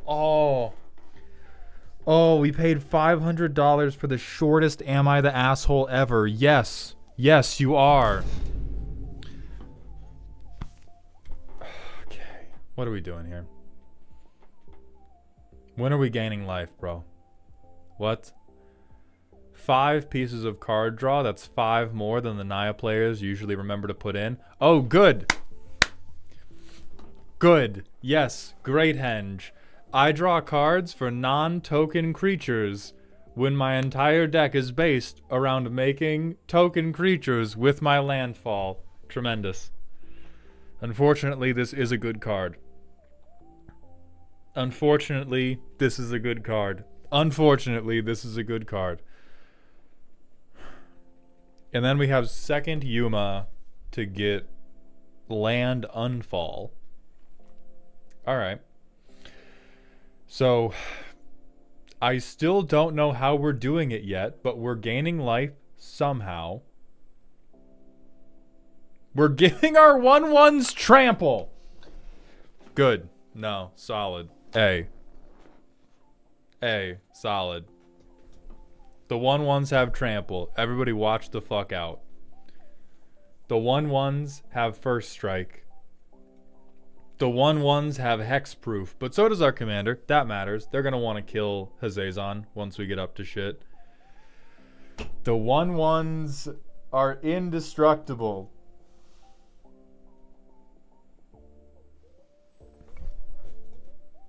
Hey, they're 3/3s with Lavisa Cold Eyes. True. They're 3/3s if we get one specific card out of our deck. Fuck off.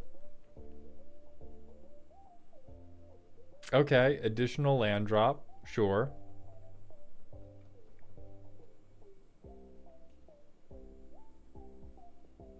What are we doing this for? What the fuck are we... What are we doing this for? What do we need? Is this to get a desert? Is this so we can cultivate a desert into play? Fuck you. It has to be. Yeah, it has to be so that we do some type of land tutor for our desert stuffs. No. I don't believe you can use this effect. No. Really? Really? Terror of the Peaks instead of fucking... Hey, man. Hey, man. Direct upgrade for you. Direct upgrade.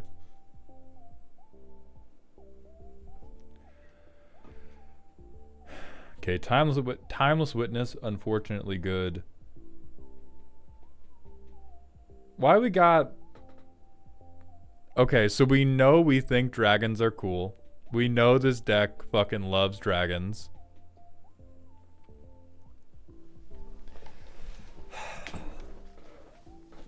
Absolute no reason hater shit. Well, I won't say no reason. Probably one of this deck's only hopes to win a fucking game.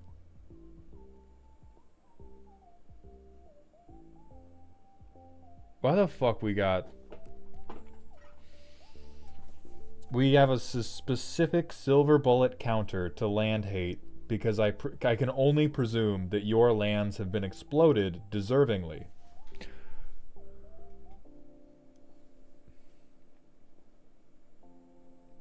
Okay, Zurin Orb. We have solved the Archangel of Thune riddle. The dots connect. They draw a dick and balls. Alright, we make some more guys. We make some more guys. Make some more guys. Make some more guys.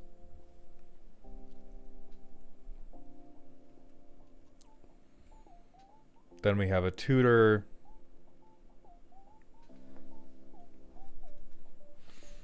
Okay, we can turn our deserts into 1/1s. We don't need this shit. FR. Sure. Yeah, sure. Alright, I believe in you. Fog. You're supposed to be the beatdown. Why are we fog meta? I hate.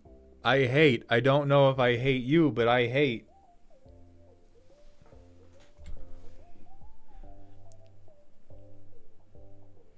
Ramp. So true. So true, bestie. Okay.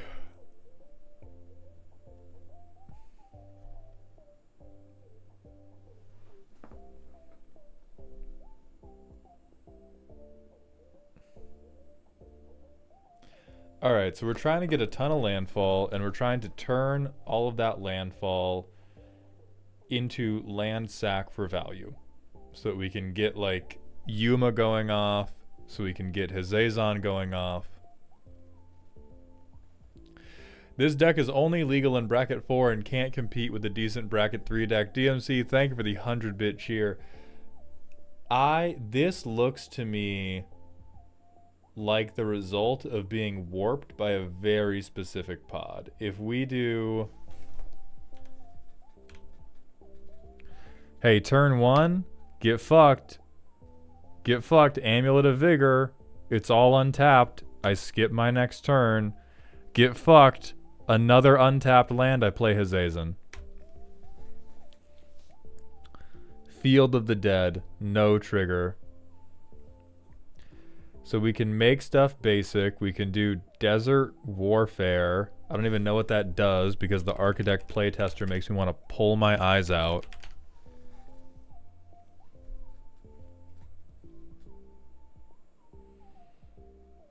Okay, whenever we sacrifice a desert, or if it goes to grave. Great. So we play that.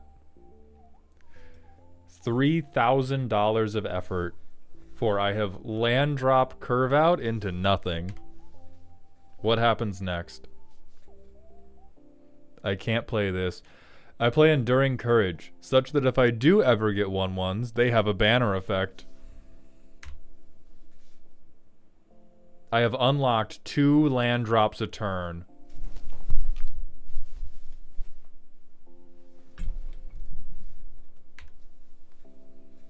Oh, it's so fucking Jover for these guys. Okay. We sack 2 deserts. Something happens, right? Desert Warfare does a thing. It goes onto the battlefield at next end step. That is not good enough.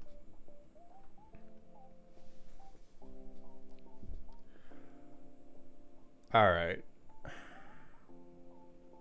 Not a desert. We don't make any 1/1s.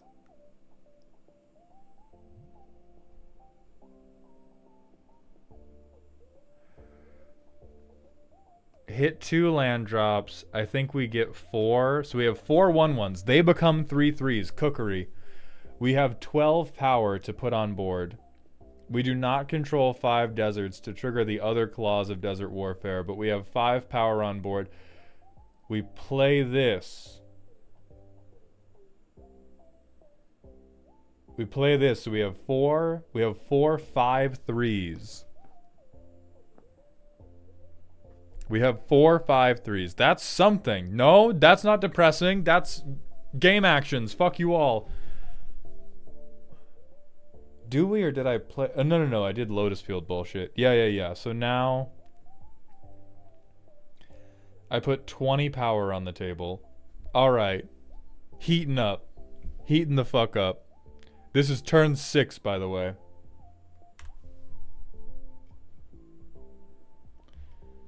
We Heath.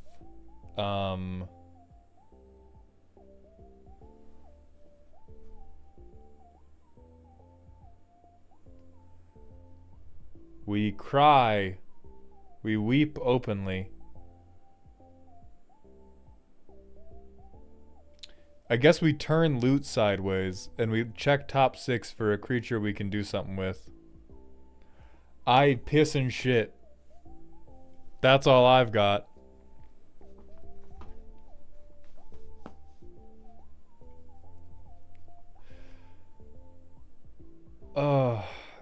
It does do my soul good to see a Naya deck fail.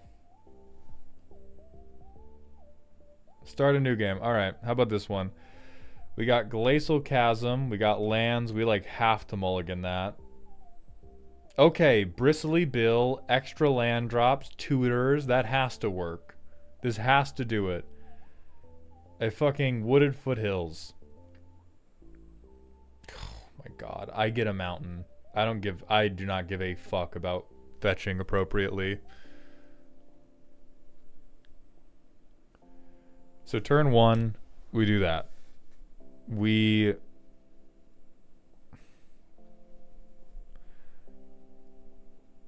would probably get the like Reclaimer or something off of Worldly Tutor.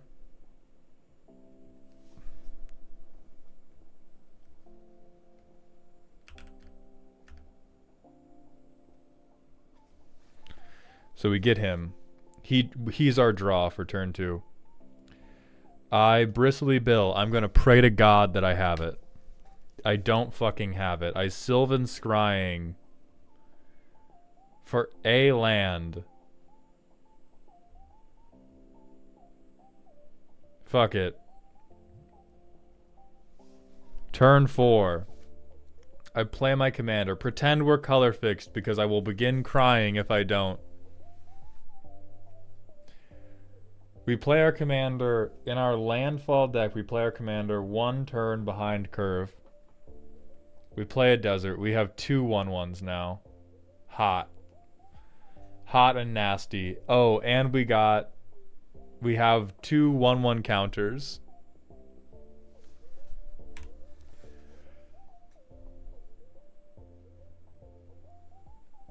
We Realms Uncharted. I don't even know what I would...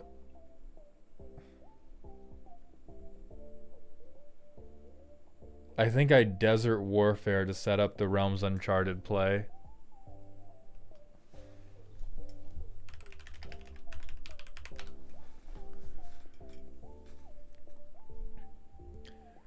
Well, because 2 of them go into the graveyard, I think we have to Realms Uncharted first, and then turn 5.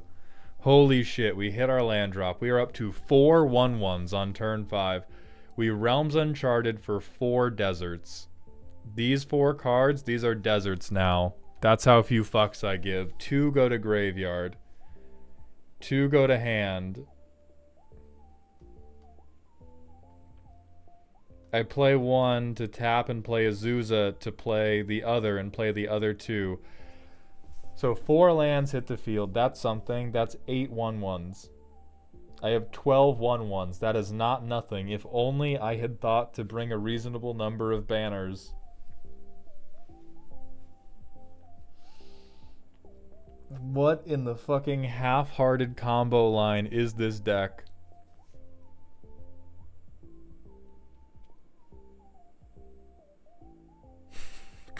We are...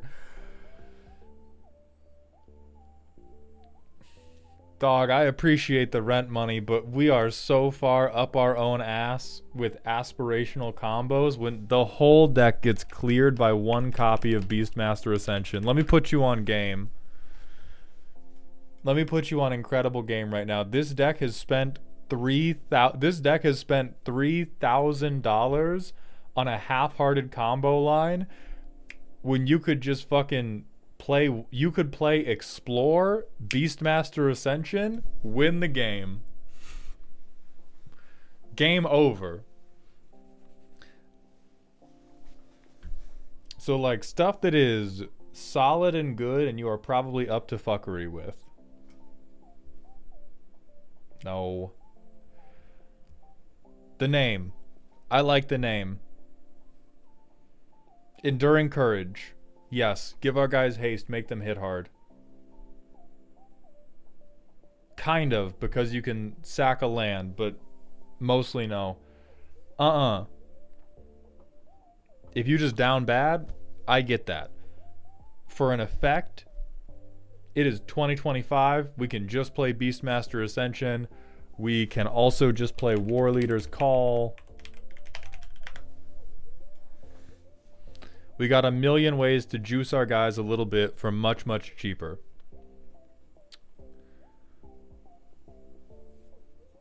I don't know what the fuck you are cooking here, but you gotta check the kitchen for a gas leak. This I don't like because it looks like you are only gaining life with Zuran Orb. Like you have a lot of cards in here that are 2 or 3 card packages to not only not win the game, but actually have like a relatively milquetoast effect on winning the game. You have a lot of 2 and 3 card bracket 2 win cons in the deck for a deck that is wildly expensive and is playing a ton of game changers. Soul Reed, you just think dragons are cool. I'm not even going to debate you on this. We both know you're wrong. Dragons are cool, though. But, like, I don't like what Seedborn Muse does for you. Most of what this deck wants to do is fuck around with lands and not fuck around with spells all that much. The tutors are, like... These are nice. These are nice. Landfall decks are so easy to make work that you a whole bitch. Never mind. I don't know why I'm trying to reason with you. Get the guillotine. Get the fucking guillotine. I don't know what the fuck we even talking about here. Motherfucker, put a Guile's Cradle in this deck. Float 12 mana to Sylvan Scrying for a fucking Grasping Dunes. I can't help you. I can't. You're beyond it.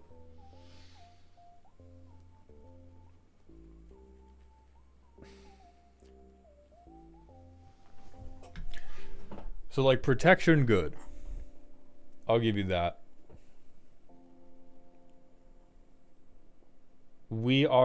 This is yet another deck, perhaps the pinnacle of these decks, that are playing for what if my top end was so crazy that it made... What? Dog! I'm gonna get the thought back.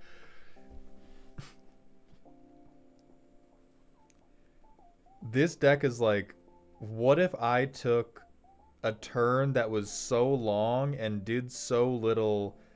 You're doing a Norm Macdonald bit. That's the deck.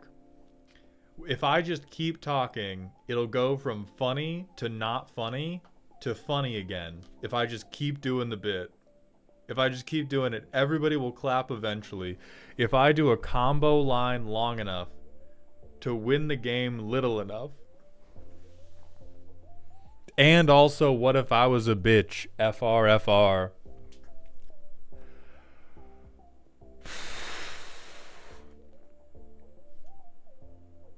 I mean, listen, you got a group you play this with. I hope they walk with God, because they are not walking with me. I would never bring this into Gen Pop. This is a danger to your health to bring to the LGS.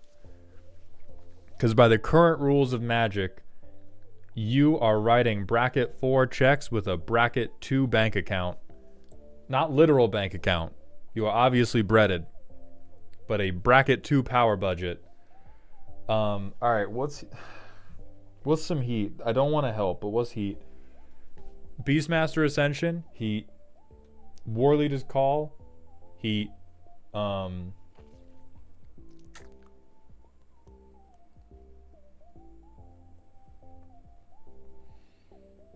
I don't know what the fuck going on right here.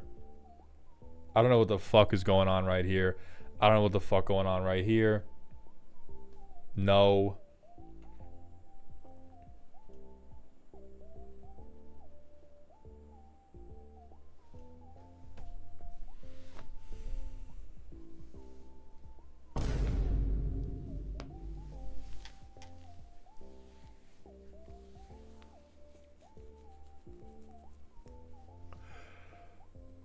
Power 4 or greater. Gains trample and haste.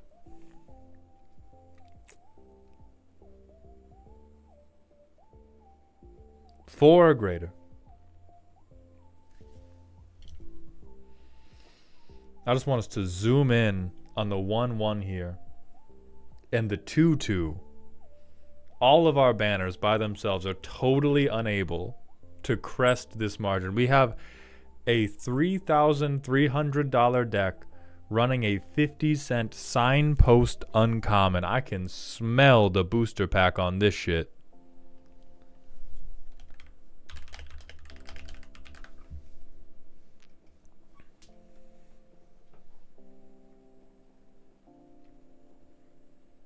Oh yeah, this is the better banner, right? These are all colors.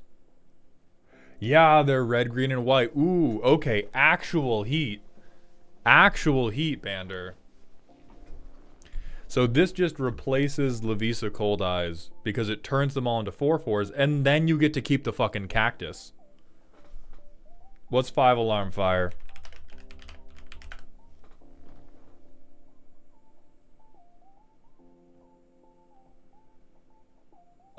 This is sick for an aggro deck. This is not an aggro deck. This is a fucking... This is a wait around and take game actions deck.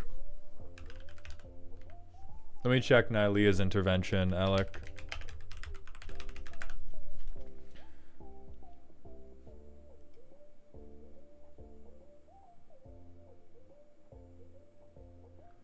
Oh yeah. Oh yeah, that's dope for us. Turn 4, X equals 2. We just get 2 deserts. We're happy with that every time.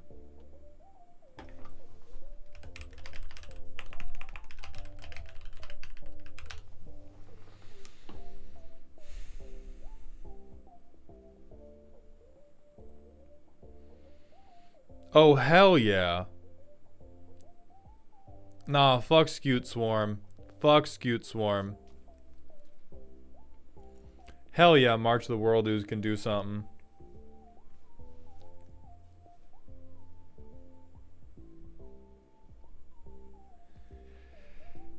Oh my god. Jesus. The fucking whiplash from like... The whiplash from like legitimate tech to YouTube short level combos to holy fuck, I think this guy looks so cool. This is like one of the last remnants of Magic the Gathering decks before the internet existed. EDH Rec had nothing to do with the creation of this deck. This deck was built brick by fucking brick by one person who bought a booster box for any set they thought looked cool and immediately put in any card that ever beat them and was in their colors. We're not, but we should be. White Walls.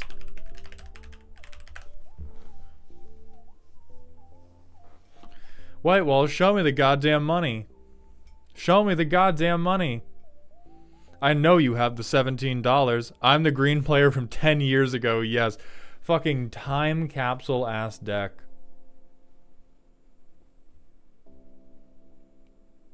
We found the fair landfall deck. We've found the fair landfall deck. I don't think we need Cathar's Crusade. I think this deck, listen, this deck is taking enough game actions. We do not need even more triggers.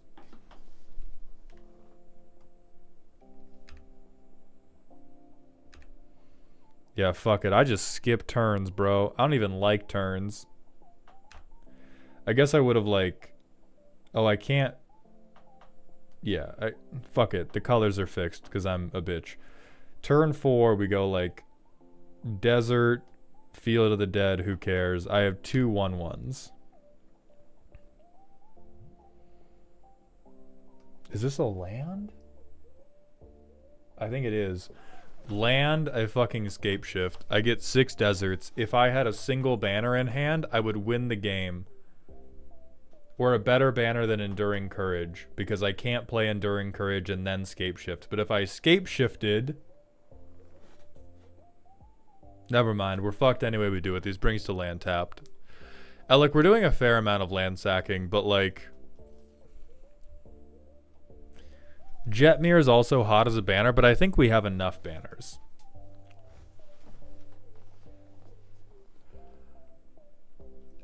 Oh my lord.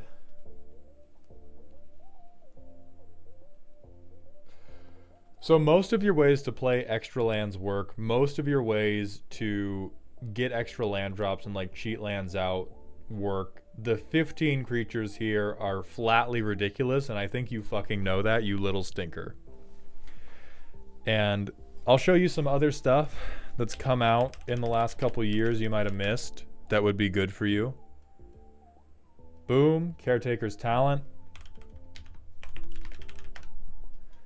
There's a new Elesh Norn that's even more mommier that doubles your ETB triggers.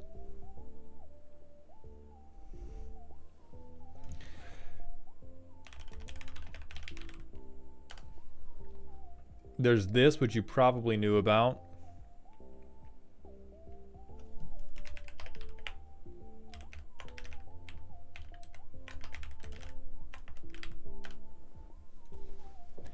So Cage is welcome, but also limited to once a turn.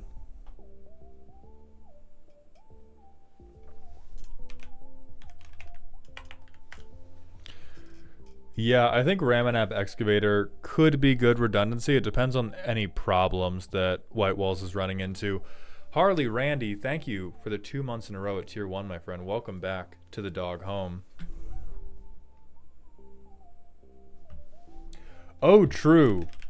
Holy shit, something worth spending our mana on. Fuck Halo Fountain. We ain't bitches. We're just landfall players. We're mostly bitches, but we're not all the way bitches. Yeah, Mentor the Meek would be hot as hell. The Upbeat Geek, thank you for the Twitch follow. Welcome to the doghouse, my friend. So White Walls, there's some veggies. Something wrong with you, goat. Something deeply wrong with you. You can't get this deck list right with me, but with a little bit of work, you might be able to get it right with God. And I wish you the best of luck on that journey. But holy shit. Holy shit.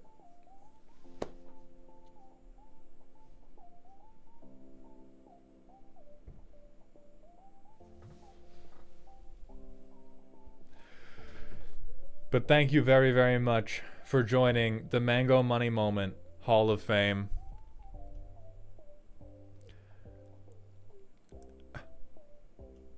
And with that, we are going to raid out for the day. And I am going to go curl into the fetal position.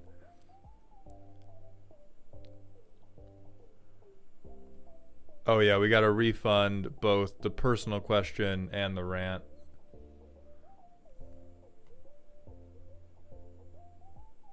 Reject. Personal question. Reject. There we go. Everybody's handled.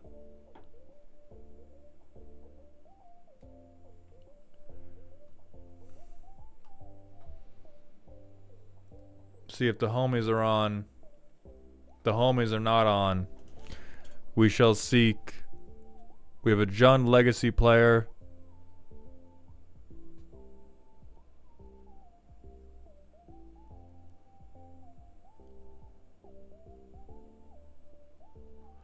We have Lupo's fucking replay stream.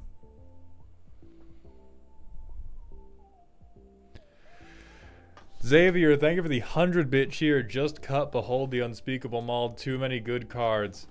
That brings some joy to my heart. Alright, Radio Free Dairy is who we will raid.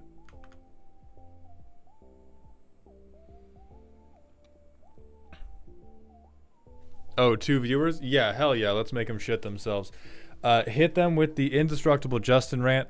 Please be nice to them because we do not know this person. Have some fucking decorum. I will be live again tomorrow, same time. Also doing some deck roasting. Thank you to everybody who got roasted today, everybody who watched, everybody who followed, subbed, cheered bits, anybody who's watched any of my content. I appreciate every last one of you, and a very special thank you to White Wall Tires for hitting the instant deck roast button. I appreciate that generosity so much, even if your deck made me want to crawl into a hole and die. I'll see you all tomorrow, and please remember to stay toxic.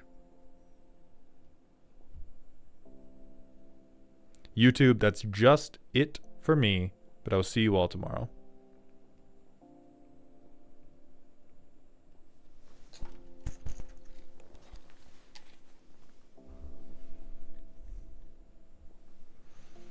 What on fucking earth? You weren't ready. What the fuck is going on? Got mega rated. Holy shit. What the fuck is going on?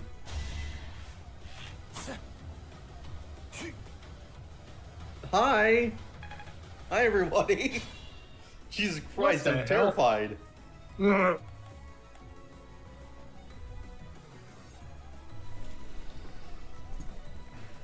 Hey, what's up, guys?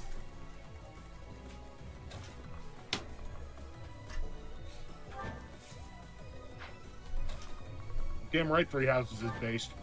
Three Houses is based, yeah.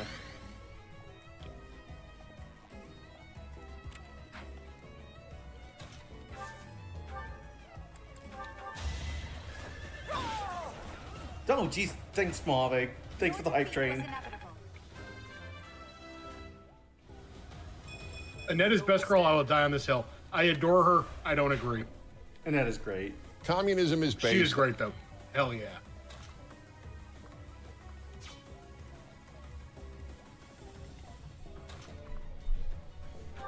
Right now we're doing Manuela's little mission.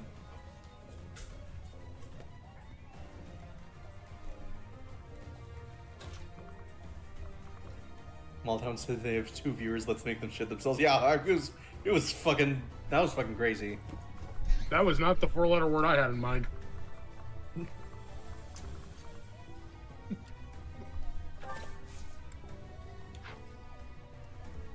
What I was thinking was like, oh my god, 175 viewers. I'm gonna kill myself! Yeah, too many eyeballs.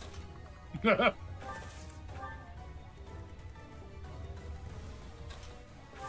you just wait there, Manuela.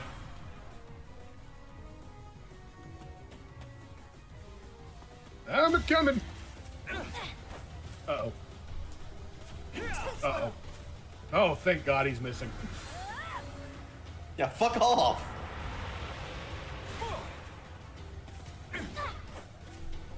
Damn, this guy sucks. Holy shit.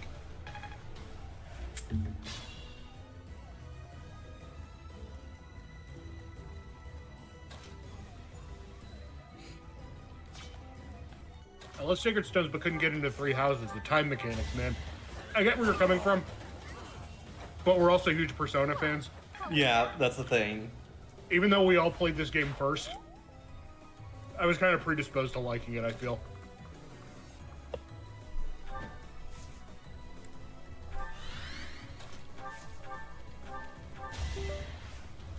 Ah, sweet Persona ass. was the same? Okay, there's no Oh, saving thanks for the you. follow.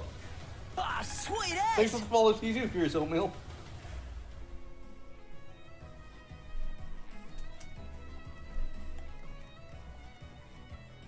Toria Manor's wait at least 5 minutes Ah, before the cum sweet jokes. ass. Oh, no. It is full-time cum jokes here. You are Yeah. safe.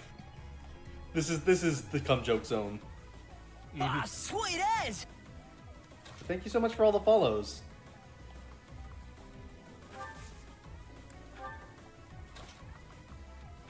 I'm gonna come. Oh yeah, I forgot you had that at hand. Hee.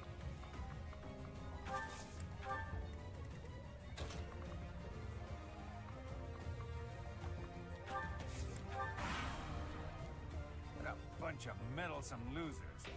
Maybe we should take a hostage for leverage. All right, good luck with Capture that. that woman. show them what the Death God gang's made. That's a fucking stupid name for a gang, dude. Death God Gang?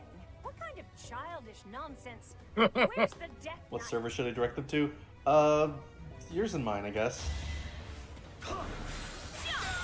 Jesus, Manuela. Hell yeah, Manuela. I've still got it. Ma'am, you're wearing too many clothes.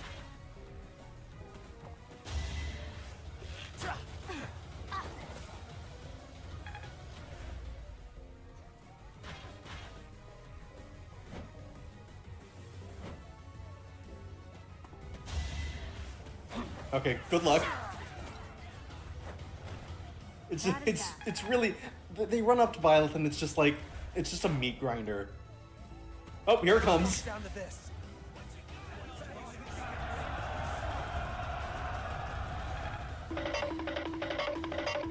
God, I forgot how fucking long that sound clip is. It's so long. I really need to shorten it and just commandeer it for myself.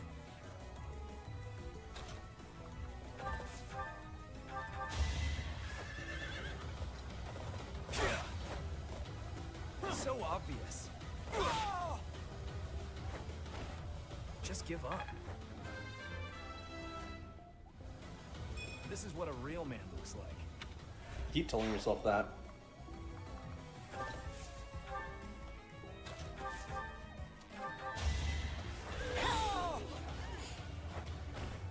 As expected.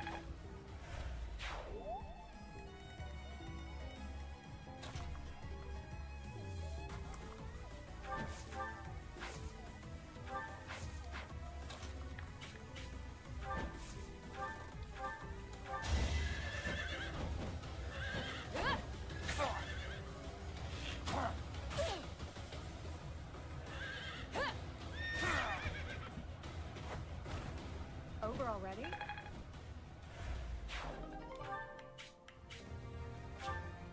I'll do my best.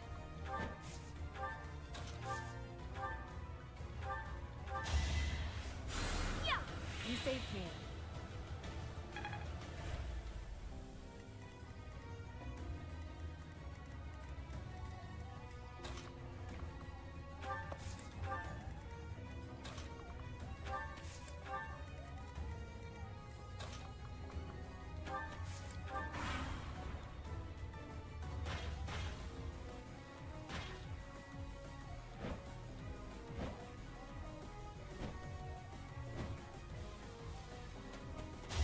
Try harder.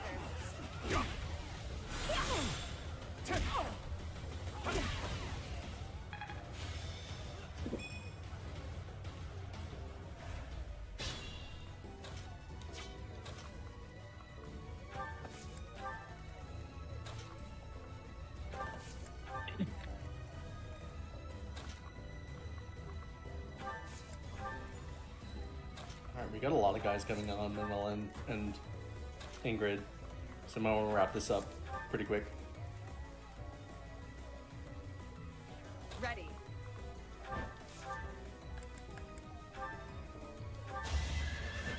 Try this on for size. Let's There go. we go, Ingrid. You weren't ready.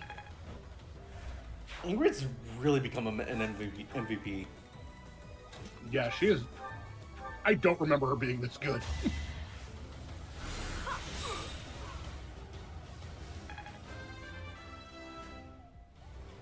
I can. Maybe I do, and I just kind of suppressed it.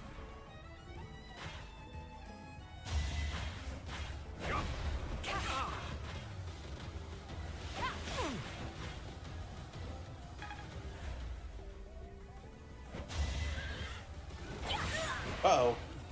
Oh, that's bad. That's bad.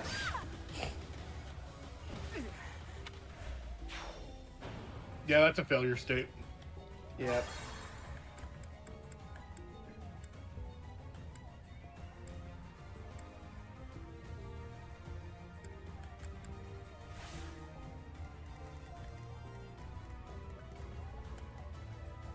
Ready.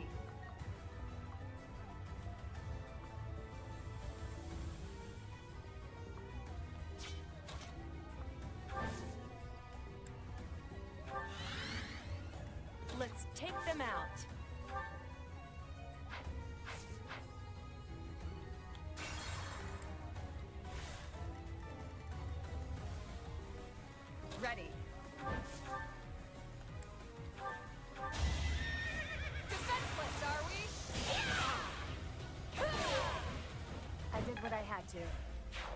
Not bad. Let's take them out.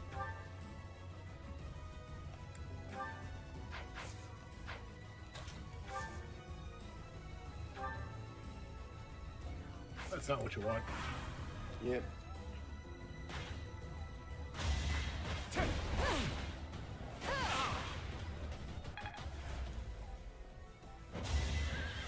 Oh boy.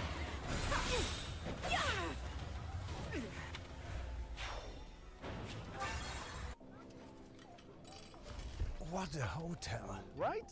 And only $250 a night for my favorite site. What? You didn't check Trivago. I got mine for 155. You have to check Trivago. Oh yeah? Prove it. On Trivago, you can compare hotel prices from multiple different sites. Even your favorite one. Look, same hotel, $100 less. You didn't check Trivago. I didn't check Trivago. Check Trivago to compare prices and save up to 40%. Hotel? Trivago. Take your vibes and go. Take your vibes and go. The all-new Acura ADX with available all-wheel drive. Crafted to match your energy. We about to level up.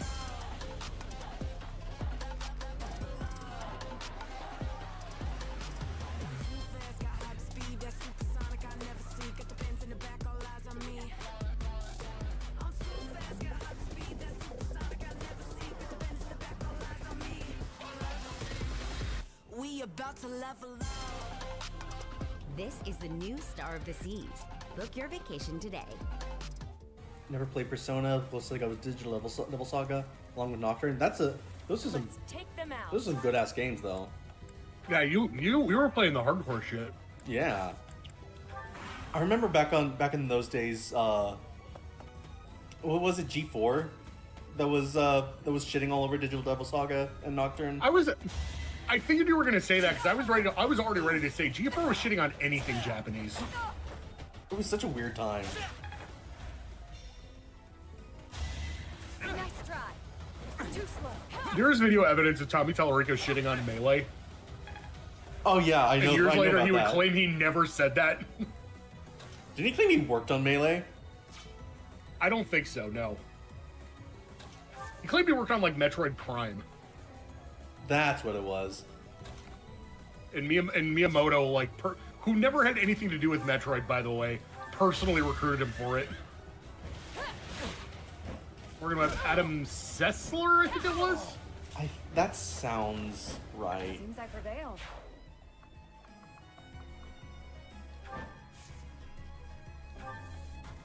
Tommy Tallarico's the world's saddest liar. Honestly, yeah. We could be here all day talking about him, and really we'd just be quoting the H-Bomber Guy video. Yeah, yeah.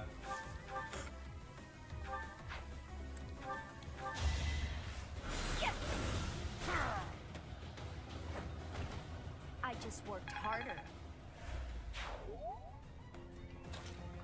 Worse than Hulk Hogan. You know what? Nope, you got me there. Hulk Hogan just says shit. The shit he lies about is unbelievable, and he gets people's names wrong in the process. Now you know your limits. What has he lied about? I know barely anything about Hulk Hogan. You know this. Or Okay. wrestling does Yeah, no, that's fair. Tellerico lies with intent. Hogan constantly inflates the attendance at WrestleMania 3, which had his very famous match with Andre the Giant. Like he'll give numbers far beyond what the venue's capacity was. He once claimed, God, hang on. I gotta get the specifics of this right.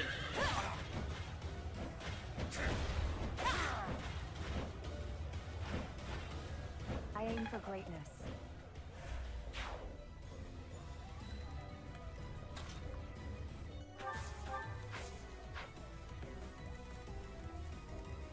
He said something to the effect of like, yeah, he once claimed that he wrestled 400 days in a year, and the reason that this was even possible was because he was flying internationally, so technically like he was repeating days. That's fucked up. I like how this. Yeah, he constantly lies about his own career. He claimed Metallica wanted him to join the band and he had to turn them down. What? I swear to God. It's such a stupid thing to lie about. That's what he does. Like, that's his whole thing.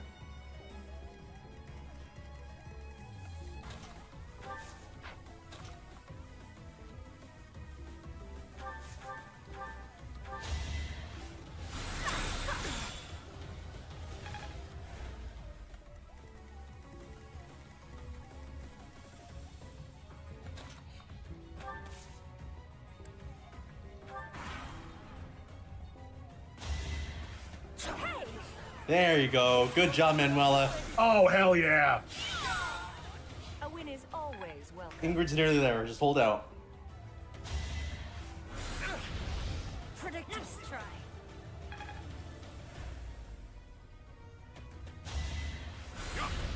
Not so fast. Try harder.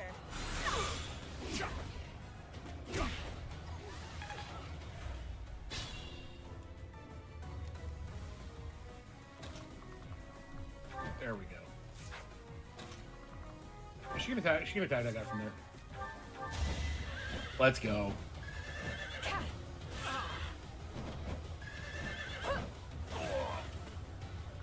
I've always thought the idea was really funny. These professional soldiers dying, the last thing you hear is a 15-year-old saying predictable.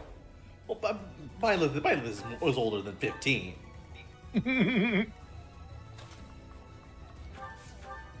It's still so fucking funny to me that on the first map, like with your students, if Annette kills a guy, our reaction's like, "Yay, I did it!" We playing child soldiers? Damn right we playing child soldiers, Skitty. Well, technically, Lysithea is the only child. I'm not a child! No, she and Petra are the same age. Petra's 15? Petra's 15 at the start of the game. Huh.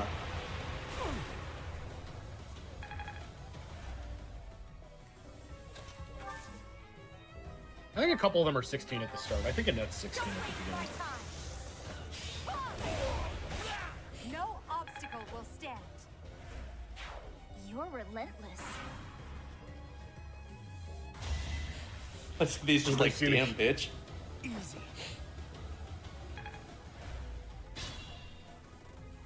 Let's see, yeah. Lysithea, Petra, Linhardt, Ash, Caspar, and Annette are all under the age of 17 at the start of the game. Well, of course Caspar is 16. He's a shonen protagonist. Yeah. Alright, Sylvain, go join your girlfriend. Just give up.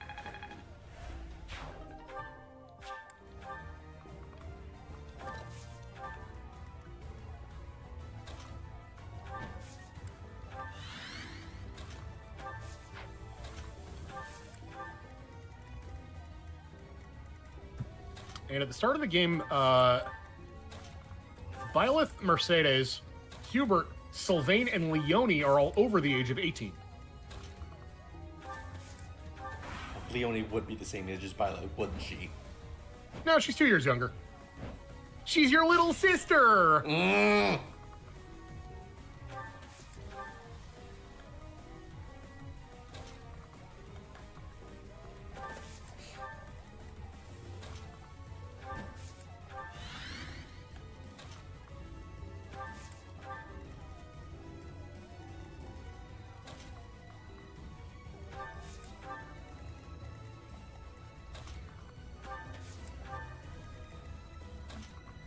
Has anyone seen the Can You Beat 3 Houses Without Committing a War Crime video?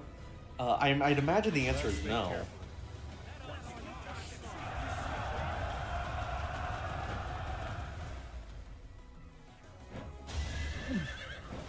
try.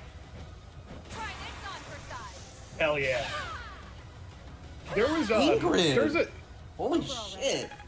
There's a does this game break the violate the Geneva Convention Twitter account, and it points out that this route specifically is the only one where you can't recruit Cyril, Oh yeah. And because he is under the age of 15, and you can't recruit him technically, and they specified on this and only on this front, it is the most moral route in the game.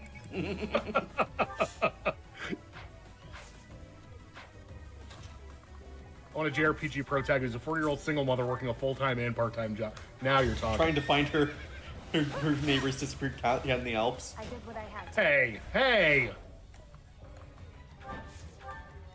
Abhorrent Ascendance is cooking and you're just gonna shit all over it like that? No, I actually do think that's a fun idea.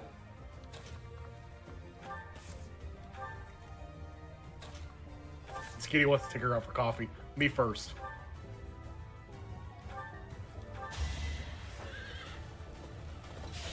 I'm gonna go to her house and whip M&Ms at her kid's head. So obvious. That was one of the best tweets ever.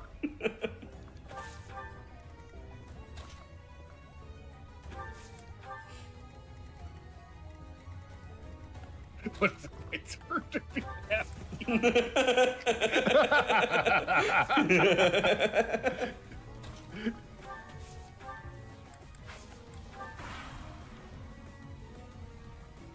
That is one of the funniest things you can say to somebody for no fucking reason. Yeah, Mojave says that all the time. All the fucking time. It gets me most of the time.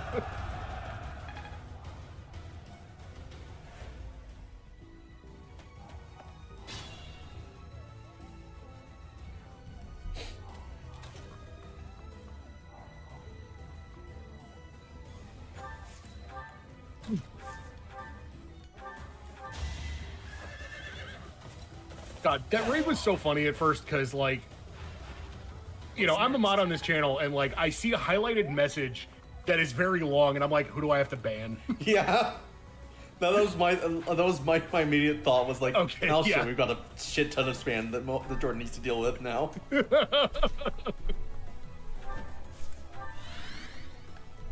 Speaking of child soldiers, are the Power Rangers child soldiers? So, apparently the Geneva Convention